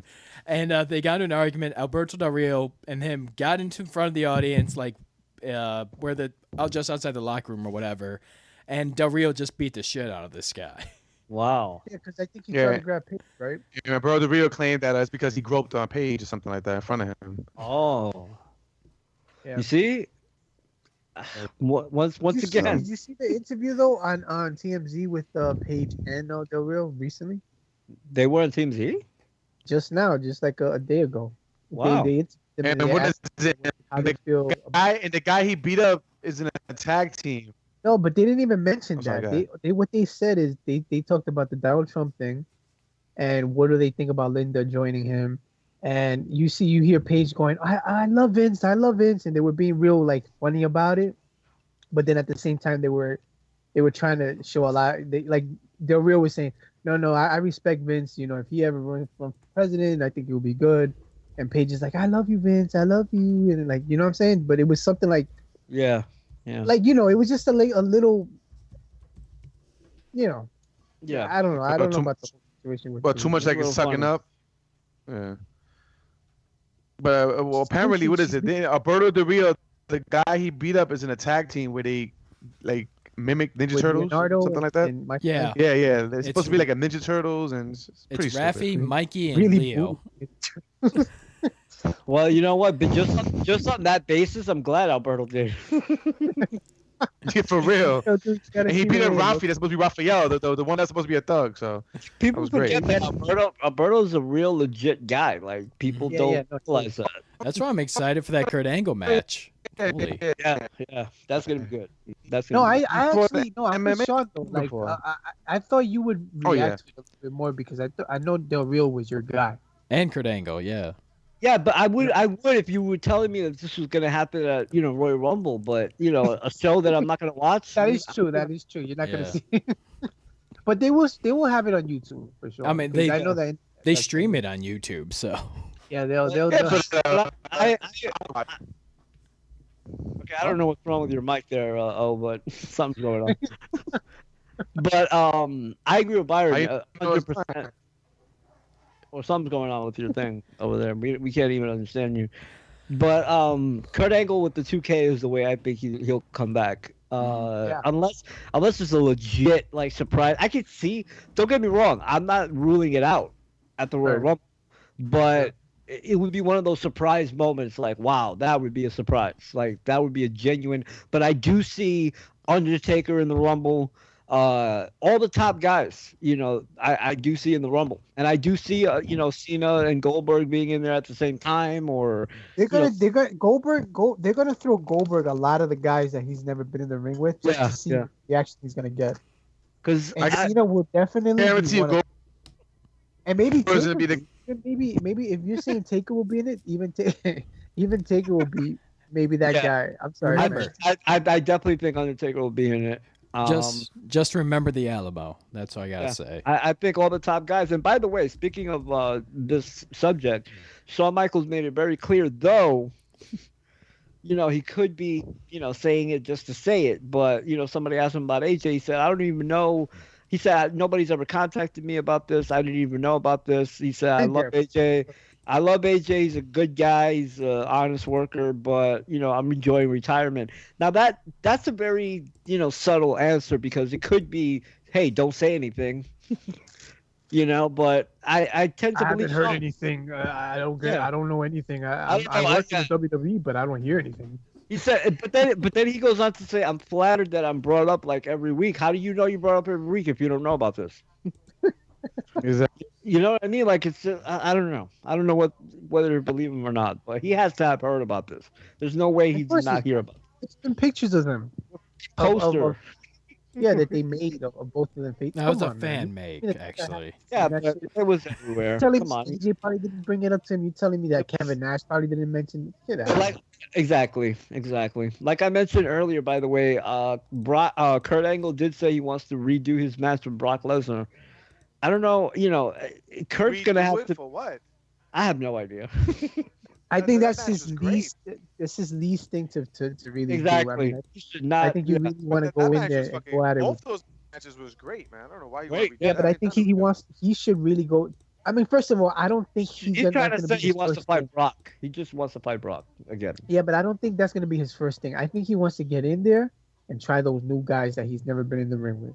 Brock will probably be one of those last guys that he wants to redo a match with. I think he'll start off slow, like they'll put him in there with Swagger, because I think people still would want to see Swagger and Kurt. I don't. I do. Not me. I do. Before, yes, not anymore. Swagger's character is so cringy right now. I don't even want to see him ever. Like why would I want to see it for what? If I know who's gonna win. Just to get him warmed up. But they got better matches for him to get warmed up. Cesaro, that's a warm up. I mean, it's not really a warm up match, but that's more than a warm up. Yeah, that's way more. I mean, it's more than a warm up, but I'm talking about as far as for Cesaro's status. You know what I mean? That would be a good imagine having a WWE in WWE. What's his name? The Asian dude. I always forget his fucking name. Shinsuke Nakamura. Yes, that guy against Kurt Angle, man. Oh, they had a great match when they were both in their prime. I mean, I don't want to see that one. But imagine here in the States. By the way, speaking about Nakamura, what is that picture of him with the WWE title? Oh, some fan was at one of the NXT shows in Japan, and he was carrying a WWE title. So Nakamura traded him his NXT title and held the WWE title for a photo op. Oh, okay. I see. Ooh. Believe me, I got so excited when I first saw that. It's like you were like, and I'm gonna go on record saying that you will see that one day. Maybe. No, not maybe. You will see. Yeah. What, the WWE champion or the Universal champion? The WWE champion. Not Universal, the WWE championship. I don't see it. I feel like his lack of promos is. Oh, mark my words. Lack of promos. Like, he can cut a promo. His lack of English speaking, you know? He's actually great at speaking English. Listen to his. Great. I've heard it. It's pretty bad. Have you heard his interviews or his promos? He spoke better than Yokozuna. Yeah, when you listen to his interview, especially his interview with Chris Jericho, he speaks great English. It just has an accent. But when he's in the ring, it's just complete gimmick. Well, I didn't hear that. Yokozuna didn't speak. Yes, he did. Towards the ending, when he had that facial hair. Yes, he did. He was like, "They always kept me from my me speaking English. I've been speaking English all along." You remember that? Like he started sounding like a thug. Once Yeah, he broke away from. I'm talking about Yokozuna, the Yokozuna. I'm talking about that. Yeah, but he was fucking 600 pounds. He really didn't need it. I know. I never spoke like what the. Anyway, Yeah, mark my words. Nakamura will be the WWE champion if all works out. Works out, exactly. If all works out, yes. He will definitely be the WWE. I really hope it's it's so different for him when he goes to the roster. I would rather see Samoa Joe, man. I don't know why. No, God, no. When when NXT was being held by Finn Balor, Sami Zayn, Kevin Owens, Nakamura, the title was talked about. When Joe has it, I forget NXT exists. He doesn't have that it to really hold a brand like those other guys do. I disagree with that. I don't know about. I mean, I would say for sure Universal, because let's face it, it's a Universal. But I don't know. Like I think Joe, especially with the Nakamura feud, has resurged himself as Samoa Joe. I agree on that. 100%. I was losing faith. Trust me, I was losing faith on Joe. He wasn't getting it to me. He wasn't giving it to me like he used to. But when I saw when I saw this rivalry, I was like, "That's Samoa Joe." I was like, "That's the Samoa Joe." You, huh? Like I said, that match that he had last month. After why he gave it to you, right? Yeah, he did. Last month when he did that triple suplex thing that he does, I was like, "That's Samoa Joe, man. That's the real Samoa Joe." That's the way you should give it to me. Yeah. Well, he gave it to Nakamura. I don't understand why they, made Nakamura drop it and then did what they did, but whatever. The point is that Samoa Joe, I think, got value. He got relifted with that feud. Mm-hmm. Speaking of lifted, he wasn't like the matches he's had there with Finn Balor was not that great. They're okay, but they weren't like Samoa Joe-esque matches. Yeah. And that, I think when he first came in, what was his first feud? I think it was with Kevin Owens. Yeah, it was Kevin Owens. Yeah. And then he left, and then he went right after Finn Balor. I think it was, right? Yeah. And so his third feud is only with Nakamura. Yeah, I think not that many people really. I think he feuded with Rhino first, then Kevin Owens. Which but nobody even remembers that. I don't even remember. Yeah. That shit. But the Nakamura's brought it out in him. Mm-hmm. He did. And that's why I believe in Nakamura, because I think he's gonna do that with a lot of guys. I think he's gonna bring out the beast in a lot of guys. I really do. And then he's just gonna kill them, just like Austin Aries. Exactly. No, but listen, like I said, as long as they treat him right when he's on the main roster and they don't fool around with his shit, he'll be fine. Shit on his shit. They gotta really, and I think Triple H really has to be behind him 100%. I think Triple H is very behind this guy. Behind. Because if you leave it up to Vince might fuck it up. I mean, he's done it already with other people. Well, I don't know if you know this, but Vince and Kevin Dunn do the 205 show. Oh, do they? So take that, people who think Vince is out of touch. He still is. Anyways, I think he is for certain things, and for certain things he's still Vince McMahon. Speaking. Wait, but he's not doing commentating, is he? No, he's producing. I would love to hear him commentating. I would love that too. Oh my God, what a maneuver that was! Him and JBL. Oh man, that'd be great. What maneuver was that? I love when Vince and Jesse Ventura had that reunion in our Raw with that one match. That was great. Yo, you put Vince with. I mean, if you watch Vince with Piper, with Mr. Perfect, anybody, it was just chemistry right out of the gate. Chemistry. It was amazing. There are two topics I want to hit up right before the pay-per-view predictions, because goddamn, we got one this weekend. I know.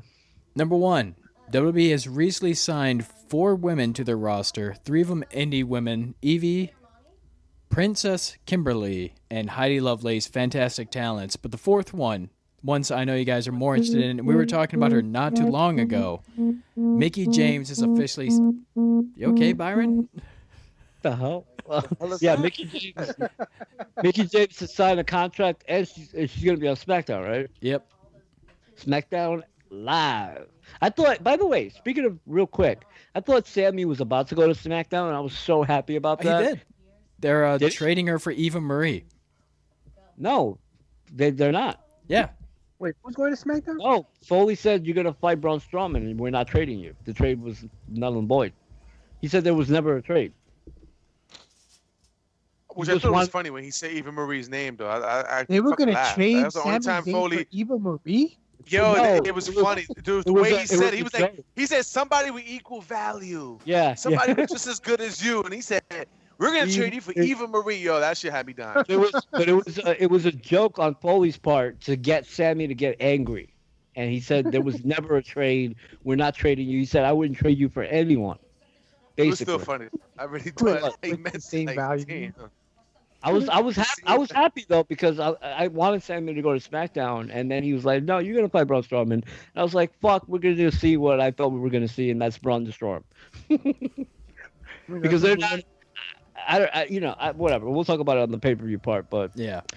oh god, it's just that I don't know, man. The way that they executed that interview at that part where he said Eve Marie and then Sammy, and then Foley was like, "I just wanted to see your anger." I didn't really think Sammy got that angry.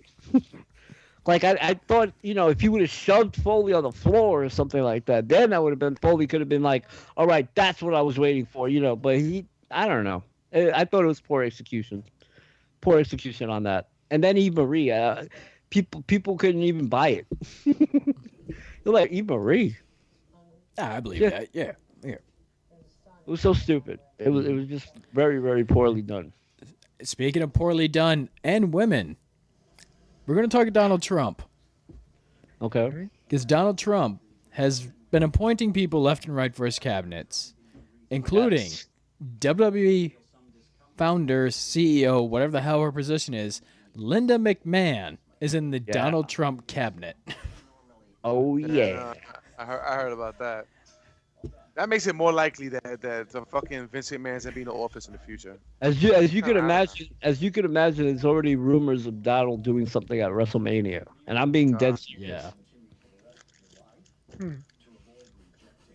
He has strong ties with these people, so. I mean, he's the in the Hall of Fame. Donald Trump holds one of the Working with him. longest. He holds the records for one of the longest entrants in WrestleMania history when he Yeah. managed Umaga or whoever it was. No, Bobby Lashley. Bobby Lashley. Man, that was like 20 minutes of him just coming down. It was horrible. Sorry. I'm sorry. It was really boring, man. It bored the shit out of me. I was like, yo, I don't even want to see this shit anymore. That's like one of the, that's like smile on his face. Like, That's like one of the things that I haven't seen. I've seen almost every WrestleMania over and over except for that part. Like I haven't seen that in so long. All I've seen is the clips of Donald attacking Vince, but I haven't seen that. I haven't seen that actual match in so long that I don't even remember. Trust me. Save yourself 20 minutes. Yeah. Oh, I Wow. will. I will. hey, Just- I'm sorry. I know we're gonna talk about the pay-per-view, but man, can I just please tell you guys that I feel bad for Apollo Crews? I mean, yeah, you can tell us. He but- won. He won tonight, though. Yeah. But it's not gonna do him any good. No, He's one of those It guys should that be have the truth. potential. He's one of those guys he that has have a potential. lot of potential, dude. That guy's an athlete, man. Yeah, and they fucking screwed him big time. And then they when he keep went- calling him Creed. know, Like, you but know what I I've been- mean? Like, that's horrible. I've been saying that for fucking months. That guy has had one of the biggest downfalls I have ever seen. God, bad man. Biggest downfalls. I mean, This is my main concern about the guys who are Yeah. so good in NXT, and when you go to the main roster, it's such a different thing. you know how funny he is in the game, man. Yo, he is fucking amazing in the game. I never used him in the game actually. Oh, he is so good, man. I Yeah, use yeah. him all the time. By the way, new moves pack came out this Tuesday. I thought it was the characters that were coming out. I didn't even know, and then I saw it like pop up on my screen, and I was like, Yeah. oh, let me download this. By the way, the coolest part about the new moves pack, I will say very quickly, is that if you download, there's a perfect, and I mean perfect, TJ Perkins. All his moves are now in the game. His DAP taunt is in the game, by the way. DAP? Mm-hmm. Yeah, the DAP taunt that he does, the stupid fucking DAP. Dab. And the, Dab. whatever. I don't know. That stupid tap. The TJ Perkins clutch, the TJ Perkins head scissors from the ground thing, all his stuff basically. So now, if you have, because I already have that TJ Perkins, they actually voted as one of the greatest wrestlers of all time. Now you just put the moves on him, and you have TJ Perkins in the game. Yo, but you should see the ECW guys that they made. Holy shit, just incredible. Raven, I was like, holy shit. I have the Raven. Looks crazy. I have Raven and I have Perry Saturn. You know, this year what they did with how you could mess with the faces and the way you stretch it out and this and that really helped big time, man. Holy shit, these fucking faces look crazy, man. You gotta see the moves, just like the counterpart, man. Huh? If you go to YouTube and look at the moves, like they'll show you all of them like in a row. Like they're really cool moves. Really cool moves. Well, go ahead, Sean. All right, so big pay-per-view, big roadblock of the end of the year, the end of the line. I don't care. Opening contest. It's a pre-show. Big Cass, Rusev. Who you got? Oh, Rusev. What was the match? Big Cass and Rusev. That's on the pay-per-view? That's the pre-show, yeah. Oh. I actually think that should be on the pay-per-view. But I have to go with Rusev. Yeah, I don't think this guy. You know what? There's a possibility Big Cass might beat him. That's true. No, actually, no. Because I don't know. I have not been paying attention to that feud whatsoever. I don't know. Yeah, I don't think Big Cass is ready. I don't know. I think Big Cass is ready, man. I don't know his promos is horrible. So I see Enzo interfering and maybe costing a situation, but I don't see the one winning cleanly. They were doing a lot of good things with him, but then they stopped. You see that, right? Like all of a sudden, he just fell back. Whoa. The big guy was Big Cass. Big Cass. His promos is horrible, man. If Enzo's not there to feed him, he's lost. Okay, and Big Cass, when they did that 4 guys, it was Cass, Rollins, Roman, and Owens in the ring. Kevin Owens won the belt. Yeah, bro, but that's one time you mentioned. No, I was talking about that. Like, Cass does good promos. It's just that when you're next to Enzo Amore, of course you look like crap. Yeah, but that promo he did on Monday was pretty bad, man. It was pretty bad, yeah. Oh, yeah. No, but he's not the point where he's doing home runs all the time like Enzo, but he does good promos, though. Yeah. Yeah, but they're right, though. When you're next to Enzo, he's... He sounds like he's reading. He's like he's reading a cue card. I agree with that. I agree. Looks like a very robotic. So, like he's the stupid big guy. Yeah. It's definitely robotic. Yeah. I feel like if he were to get his promos down pat, he could be something in the future for sure. So work on it a little bit, he'll be fine. I'm gonna go with Rusev on this one though.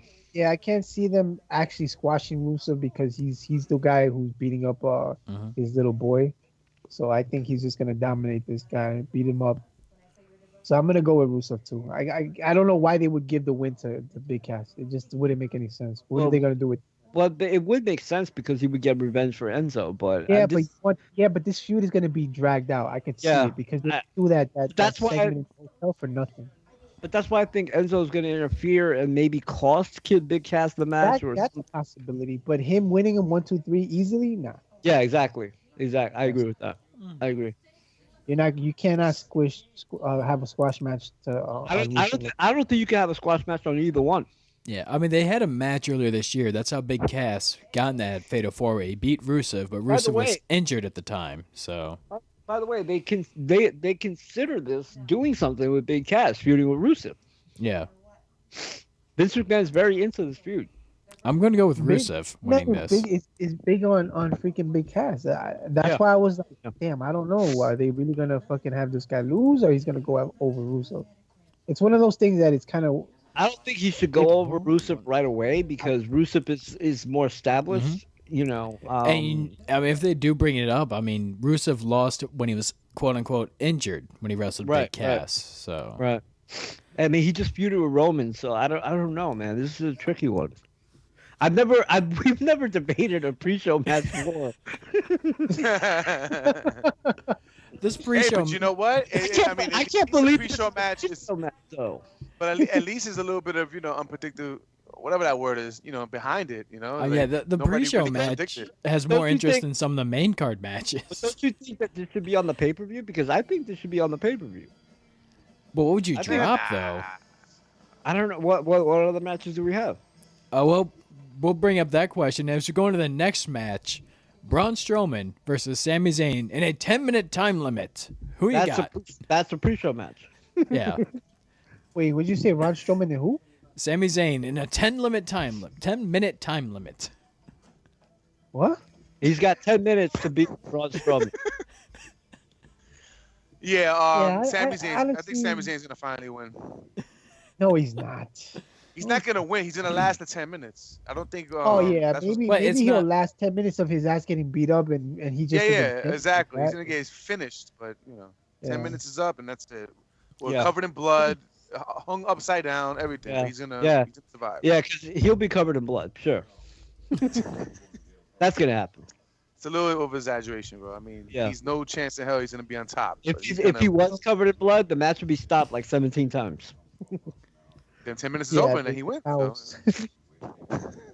Fucking gay ass stopping the match because he's bleeding through his nose. Like, come on now. What the fucking stupid. Damn, this bitch is bad. What? Send me the link, bro. I want to see it. I gotta send you this. I want to go with the draw. They're gonna go the full 10 minutes. That's what I say. No, but that's not the draw. I think if he lasts the 10 minutes, no, it's just a 10-minute match to protect Sami Zayn from getting the crap beat out of him too long. So, in any case, by the way, I like that though. Foley's like, I believe in you, but I only believe in you for 10 minutes. I just believe in you just that much. Laura's gonna be like, why am I seeing this? Oops, I sent it on the round table.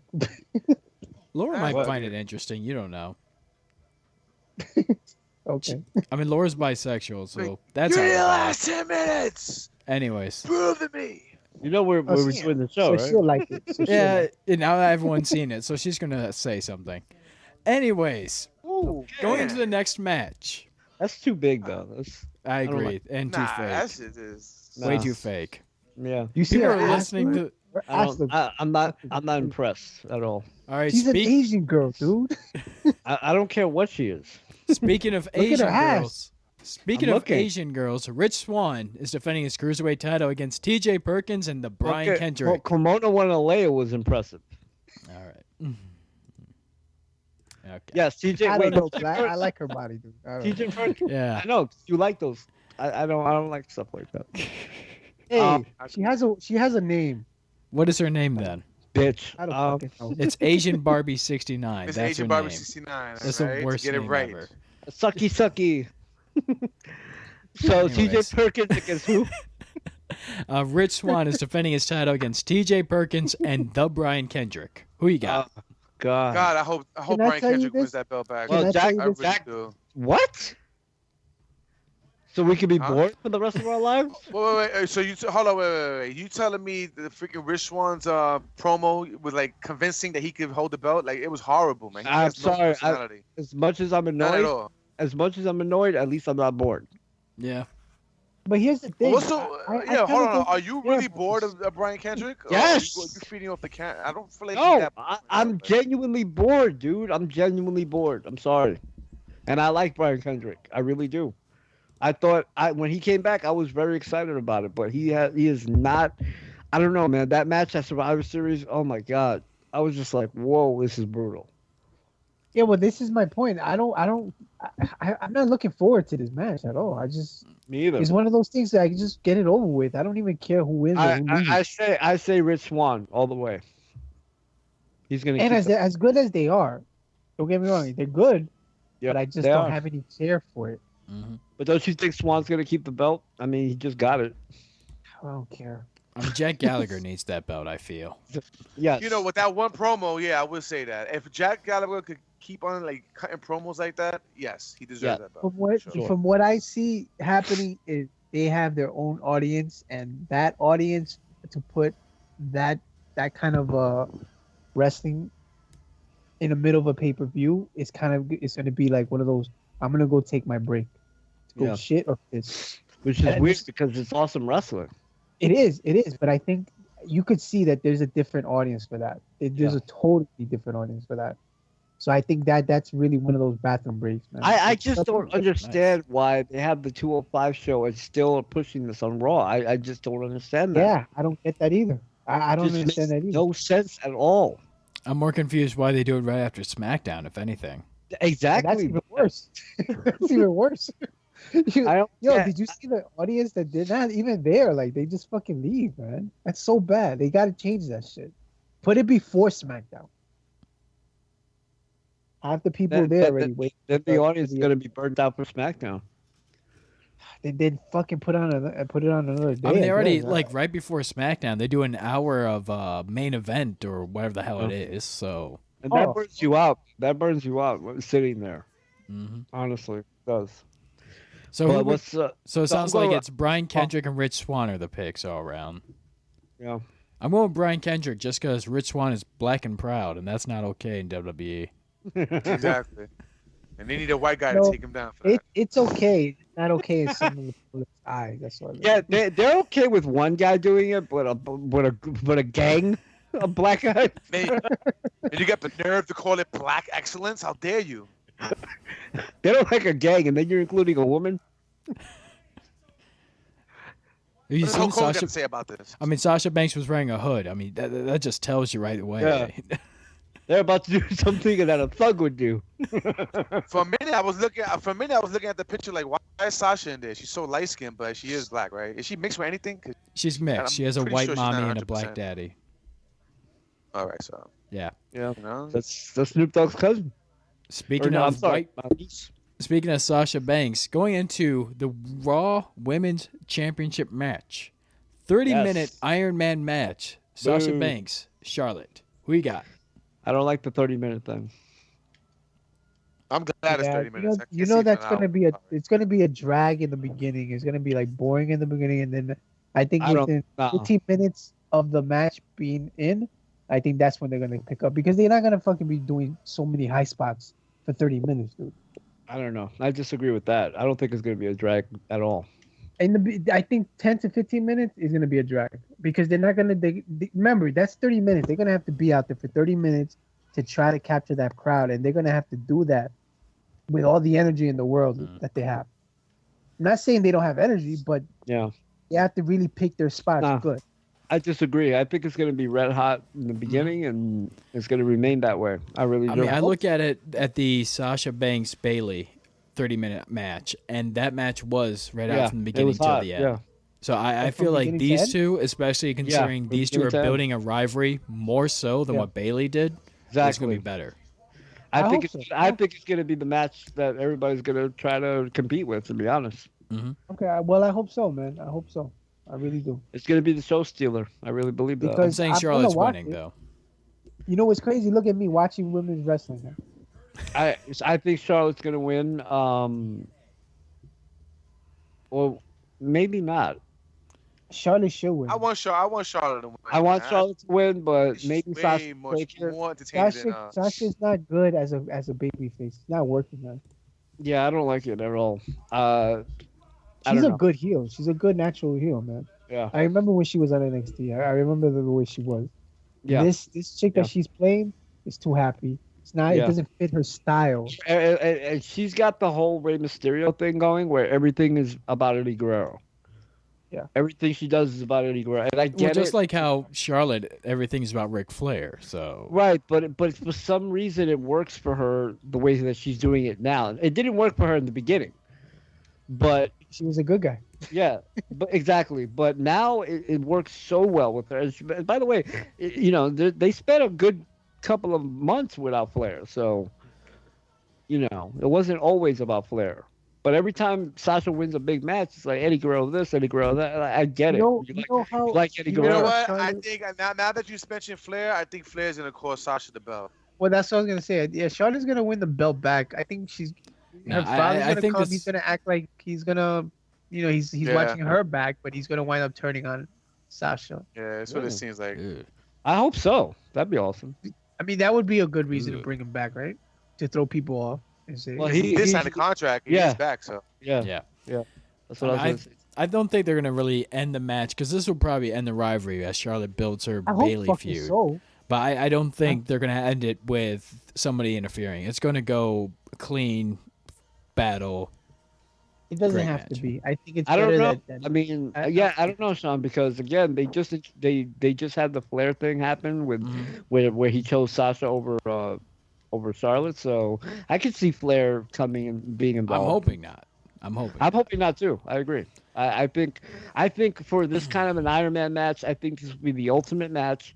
I think it has the potential to be the best match, believe it or not, that they've had, and they've had some awesome ones. And I think it should be clean. I think it should be like Bret and Shawn. We've seen a lot of Iron Man matches since Bret and Shawn, but we've never seen one like Bret and Shawn, where. You know what I mean? Like it's there's never been a match where Bret and Shawn went the entire hour plus 5 minutes before somebody even did a tap out or whatever. We have not seen that since that point. Every Iron Man match we've seen falls happen like really quickly or whatever. I hope that this match, the same thing happens where it's all the way towards the end. Wrestle, don't have a decision all the way until the end. That's how I think it should be. But I definitely think there's potential for Flair to come out, and I hope he does. I really do. I think that's the better way to. If you're gonna have her drop the belt, it's better for her to drop it that way instead of getting paid cleanly, right? I agree. Yeah, that's true. Coming up next on the card. And then she could feud with Bayley, and hopefully Bayley steps it up. And not that she hasn't stepped it up, but it's just that she had no one to step up too. So right, what you mean? She hasn't stepped up.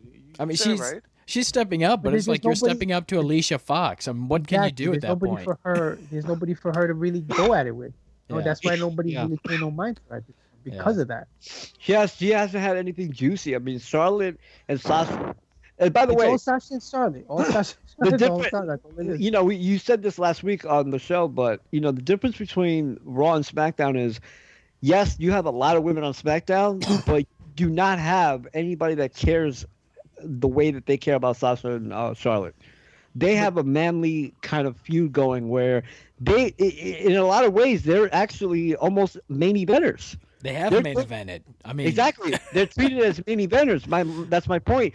SmackDown, you cannot say that. You cannot say that Becky and the other girl that's the champion, Alexa Bliss. Alexa Bliss, they're not main eventers, but Sasha and Charlotte are main eventers. That's the difference. Is that they have something really juicy going on, and Bayley needs something like that to push her over the top because she could get the crowd behind her. She's definitely the potential female Daniel Bryan. But she hasn't had anything juicy. You need Charlotte to really rank on this girl hard.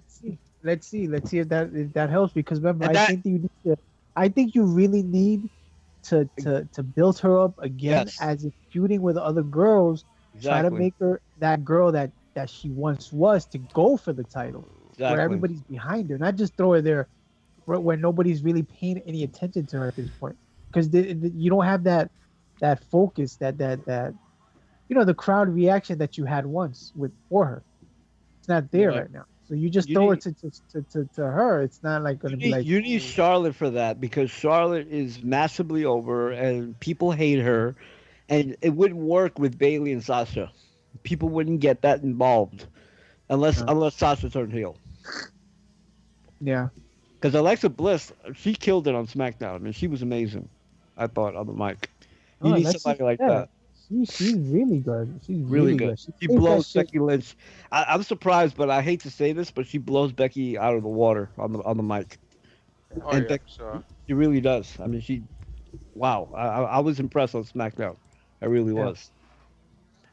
Which is weird because Becky's been doing this for 14 years. So that's what I was thinking. I was like, wow, this. It was just as far as from mic work, not wrestling work, but mic work. That's what we're saying. Like Becky's been doing this for 14 years, and Alexa Bliss destroys her on the mic. Her wrestling is really good. Yeah, her wrestling is good though. I don't think Yeah, we're not saying anything wrong with the wrestling. Just I don't Alexa's think got that she great compares mic to work. Becky Lynch, though. I think Becky Lynch definitely got it on the wrestling. I think Alexis. The only issue I have with her is that she looks a little tinier than the rest of the females. That's because she is. Right, but I'm just saying, like when she stands next to them, she really does look tiny. But other than that, she can go, man. She has a mic, she has the fucking wrestling skills that she could do it. But you notice how that never, all jokes aside, that never affected Taz when he was in ECW. I mean, he was really tiny, but in ECW, that's because he had no neck. But in ECW, we accepted him as this badass. You know, like that's it's all about the perception. It's all about how you present it. Yeah, exactly. You know? How you present yourself, and if people really catch on to you, like that's and the way Alexa threw out that jobber girl or whoever she was, you know, it made Alexa, even though she's small, it made her look like a little badass. So like I was saying. Yeah, exactly. She just beats the shit out of this girl, gets back on the mic like, anyway, like that's presentation. That's building character right there. That's how you do it. Speaking of characters, we still have Charlotte. Speaking of characters, we still have 3 matches on this card. Oh God. What? Yeah. The New Day. Yeah, because we're running out of time. The New Day are defending their Raw Tag Team titles against Cesaro and Sheamus. Who you got? I hope for the love of God that Cesaro and Sheamus use those titles. Honestly, first of all, I just genuinely like Cesaro and Sheamus as a team. It really grew on me. I've always obviously liked Cesaro. I like Sheamus. I think it's given Sheamus a resurgence. They work really well together. They're doing a tag team finisher now and all that. So I hope so, because I'm a little tired of the New Day, to be honest. I know it's the best thing that ever happened to them, but I'm tired of it. I'm tired of it. I would never buy any of their shirts. I might buy the shirt. Jim Neidhart. It's the best thing that ever happened to them, but at the same token, I'm just over it. You know, they don't hold. You know what it is, Joey? They're corny already. They ain't trying to heal. They're corny, and it's the same joke. I mean, just because he caught on a month ago, you still doing this. No, you gotta switch it, dude. You gotta keep finding a way to keep people there and not have like what we're going through right now with them. Yeah, but the thing is, like, every time they come out, you see the crowd, man. They are so. Oh yeah, they get that. But I'm saying deep down inside, I'm sure the crowd is like, yeah, that's why they keep saying the same. I disagree. The crowd's very into it, man. The crowd's people don't just walk out and you're like, I can't stand you, but I'm gonna cheer because I'm here. Yeah. No.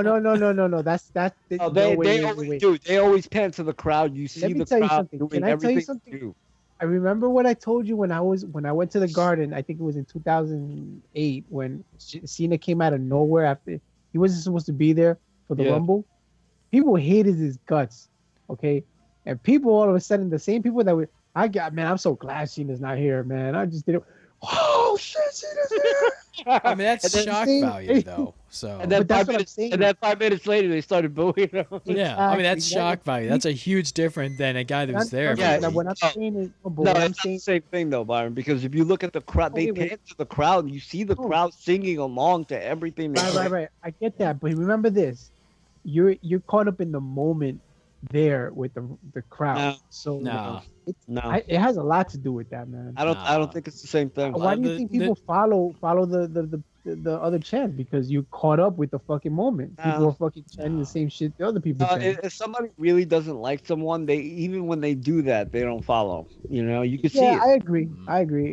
But I think there's a lot of people that feel the same way about the New Day as we do. I don't think there's not. That I agree with, but the majority absolutely loves everything the New Day does. You can see it. You can see the joy in people. And by the way, it's not kids; it's grown men. Honestly, I was looking at it today at Tribute to the Troops. The joy. I gotta watch that. I was looking at it like I was like, let me see if it's kids. You know, grown men stand up and do the whole New Day. It's Raw and SmackDown that show, right? Today. Or was it just SmackDown? It was Raw. Was it a good show though? Was it a good show? It was okay. I mean, it was Tribute to the Troops, nothing major. I used to like it when they went to Iraq and they had that outside feel thing. That was the best one. I'm not. There wasn't outside. No, they haven't done, they haven't done that year. By the way, two things about Tribute to the Troops. One is I don't understand how they don't have that arena in the game, that they had it every year. They have Tribute to the Troops every single year, but yet they don't have it in the game. Even though people have made it, you could download it. But point being is that they don't have it in the game. I don't understand that though. But still, it's still stupid. And number two is that because I'm so old school, I just love watching wrestling with the red, white, and blue ropes. There's something about it that just, even if it's not that great of a show, I watched it today. I wasn't even planning on it, but I watched it. They had the Wyatts, I think, against American Alpha and Dolph Ziggler. Dolph Ziggler. Woo. And I was like, I enjoyed it. I actually enjoyed it, but it was more so because of the red, white, and blue ropes. I just love that look for wrestling. It just takes me back. It was a pretty decent show. It was a much better show than last year. I'll tell you that. Really? So then I should definitely watch it. Yeah, it was okay. I mean, it wasn't spectacular. It wasn't anything that. Dude, it wasn't even outside. That shit just, I don't even want to see it anymore. But it hasn't been outside in years, though. Yeah. It's been a couple of years now that they've been doing it inside arenas. That was my favorite. That's how long I haven't seen the Tribute to the Troops. I thought it was outside every year. Byron, we got to play online because you got to see my Tribute to the Troops arena. It is outside, and it's awesome. You have it already? Yeah. Well, in any case, I'm hoping the New Day wins, but it sounds like the majority of us think Black Excellence is going down this weekend. Wait, you want the New Day to win? I do, yeah. I'm not a big fan of Cesaro and Sheamus as a team, to be honest. By the way, is it me or do I think New name should be Black Excellence? That's actually a great name for a stable. That is a great name, though. That is a great name. Yeah. I think that should be a stable with Rich Swann and Sasha. That would be a good stable, yeah. I can see Xavier Woods Matt Hardy calls putting that in his promos already. What does he call it? Day New or something? The Day of the New. The Day of the New. What does he call Triple H? The Man of Three H's. Nah, I think McMahon's name is funnier when he goes Meek Man. Meek Mahan.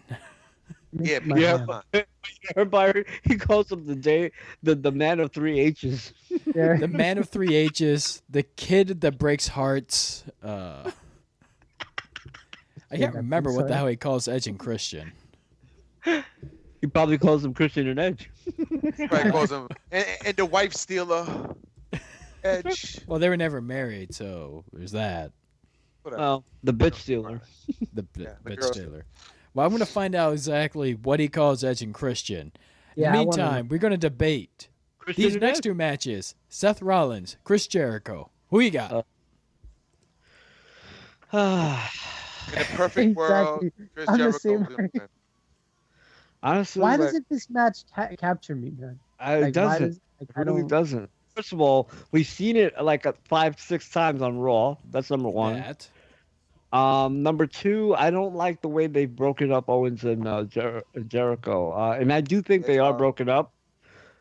I just don't like the way that they did it. I thought, first of all, like I said, I do think they have broken up for real. And I think that Owens is going to lose it on Jericho because he's begging him so much. And he's going to be like, why am I begging you? And he's just going to lose it on Jericho. That's what I think. Yeah. It's going to make Jericho look real soft in storyline.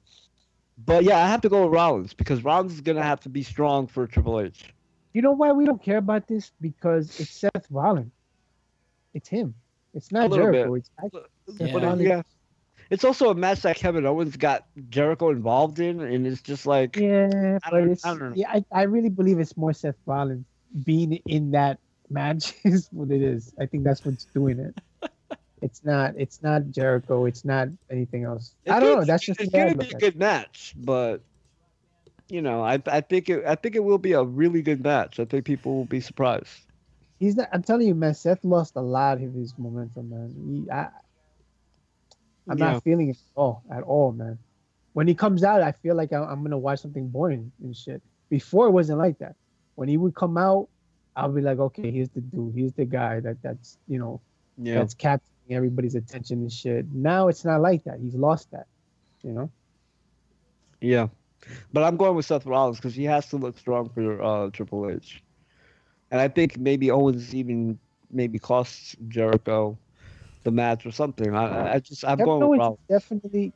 Jericho is definitely going to interfere in Kevin Owens match, and Kevin Owens is going to interfere in that match also. In Jericho's match. So Jericho is just going to interfere in Kevin Owens because he cost him his match. And that's when Kevin Owens is probably going to beat the shit out of him and destroy him. And people are going to be so concerned about Jericho. And, that's how it's going to be. Probably. So I guess I revealed the ending. Yeah, it's going to be Rollins, but Jericho's the most entertaining thing about it. Yeah. Yeah, pretty much. I don't know what the hell he called Edge and Christian, but yeah, the Day of the New, the Busters of the Brains, the superannuated skateboarders, aka the Dynamic Dudes. Oh God. My favorite is the man of the 3 H's. The man of 3 H's. Oh, where's that tweet? I formally invite the man with 3 H's and the kid who breaks hearts, the ex-degenerates, to total nonstop deletion. The execution of excellence. Anyway. Oh, and the Brothers of Beverly. Anyways. And we finally have the main event. WWE Universal Championship on the line against the United States Champion, Kevin Owens, the man who beats up children, and Roman Reigns, the man who makes children cry. Who you got? No, the Roman Reigns is the man that makes men cry, and Kevin Owens is the man that makes children cry. This is, by the way, this is another match that we've seen 5, 6 times on Raw. Yeah. And I don't, They're I can't only paying $10. No, that's true.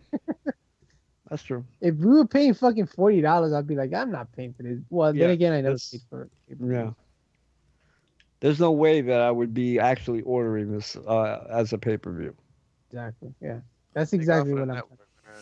I haven't ordered a pay-per-view in years, even before the network, man. I got exclusive, things. When before the network, I was only getting the big 4.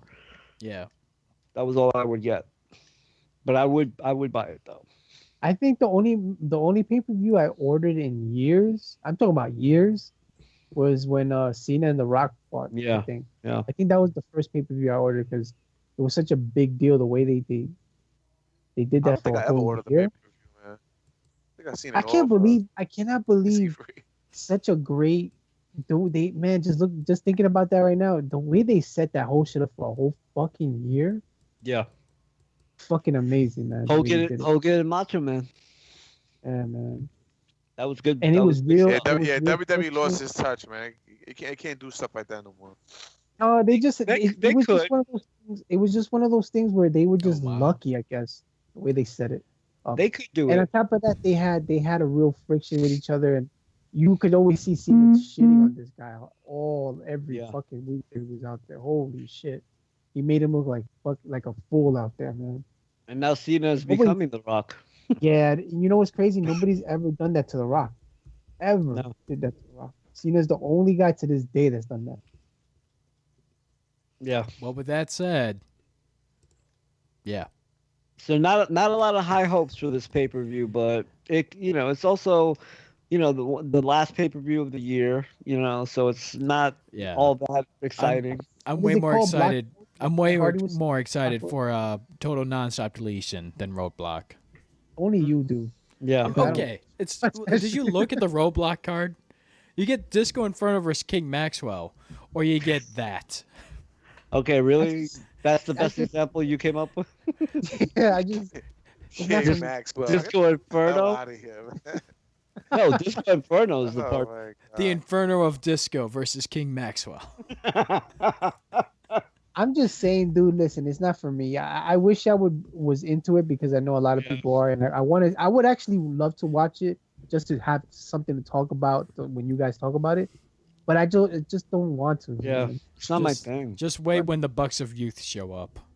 Thing is not mine. The man with 3 H's.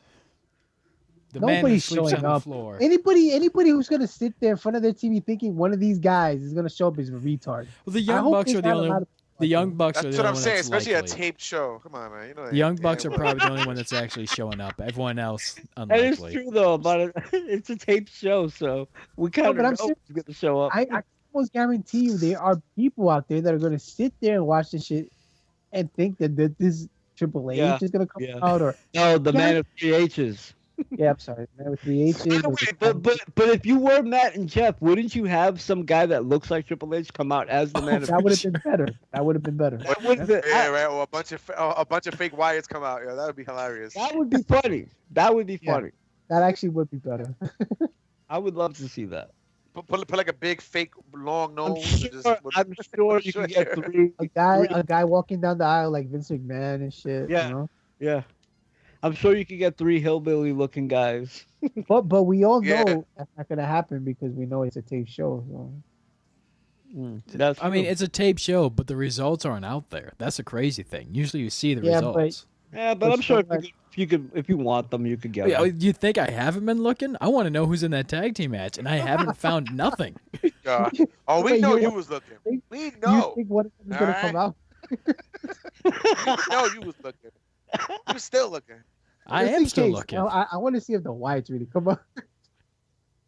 Nobody's coming, man. I think the only ones that are coming are the Young Bucks, to be honest. Well, Outside that, also the Rock and no Roll one. Express. oh yes, the Express that rocks and rolls. Oh And the- my fucking brothers god! I can't even Devon? believe they're gonna be in there. Brothers Griffin. I kind of want to watch it just to see that, just to see the Rock and Roll Right. Express. What's they gonna? In What was I the mean, in the finishing move trailer, before? they teased the idea that Abyss gets hit by a train. I'm in. What? Wait, what did you say? An actual train? Yeah, in the trailer for this show, they have a Who's gonna do- tease that Abyss gets hit who's by a gonna do- train. Abyss got hit by a train. Wow. So he's Who's so gonna, this. who's gonna do the run in with the Rock and Roll Express? Like Demolition? Like what the hell? Who the fuck they fighting? So you know this is gonna be very movie like once again, and somebody Yes, getting hit by of a course. train, like the giant fell Yeah. off the rooftop, like. Yeah, stupid. that's why they call it a total nonstop deletion. Man. They're doing another movie thing. Yeah. Well, you can enjoy it, guys. Enjoy it. as Oh, much as I you- will. Did you not gonna watch it? Come on, bro. Shit, I'm not watching that. They crap. about to, come on, delete it. You should just watch it just to see what it's like. Yeah. Yeah, Yeah, I you should, tried. bro. I swear to God, if I remember, I will watch it. Well, it's I'm gonna tomorrow. put it on my reminder. Oh, It's tomorrow at 8. It's tomorrow. I'm gonna set my reminder app to remind me. I am. No, Yeah, I want to but see here's what it looks like. I do want to see what it looks like. Thing, I gave it a shot the first Pablo, time, and I was so fucking But like. it's gonna be in the Hardy compound, man. Like you're not curious just to see how it looks. You have I really Grado am not. fighting a kangaroo. That's more entertaining for me. Well, seeing watch that it. guy who died of cancer, beat up a kangaroo. No one's dying of cancer. That's WWE that does Died. that stuff.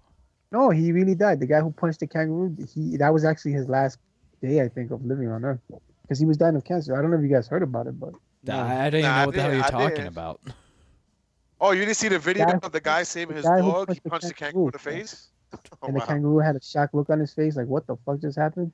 Anywho, I guess I'll Trust post me, Sean, it's funny. You should watch it. I'll It's be honest fucking with you. funny. I have no idea what the hell you're talking about right yeah, now. same. I'll post it up. Yeah, go see the video. It's fucking, it's Funny, kind of it's funny. hilarious. Video I will go see. But here's the thing: nobody, like I said, nobody knew that this guy. It was all over the place, even on the news. But nobody fucking thought this guy was actually. I will say that I'm very excited about the Royal Rumble. That's for sure. With Meek Mahan, Yes. the Birds I'm of excited Gold. about the Rumble that is Royal. Or the main that might Stop it, wrestle. Joe. Please stop it. Stop it now. can't. before it's I too late. can't. Or the Donalds that has a Mick. Or the Mac that is big. The Taker that always goes under.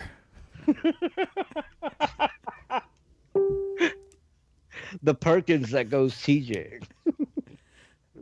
The Kane that does accounting. What? The demon accountant. Yeah, that's that was not Ziggler as that good. thinks he's Nah, it was bad.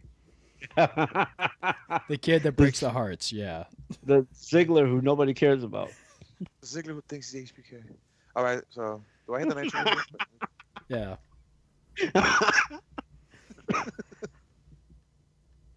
So thank you very much for listening. We will, of course, be reviewing this stellar pay-per-view next week. And total Nonstop Deletion. And it'll probably be a good pay-per-view. Watch. It'll probably turn out to be a really good pay-per-view. But SmackDown has been kicking Raw's ass in pay-per-views, so they need to step it up for sure. So that's basically it. We will speak more about a lot of things next week. The man who sleeps on the floor cannot possibly fall out of bed. Delete. What that mouth do?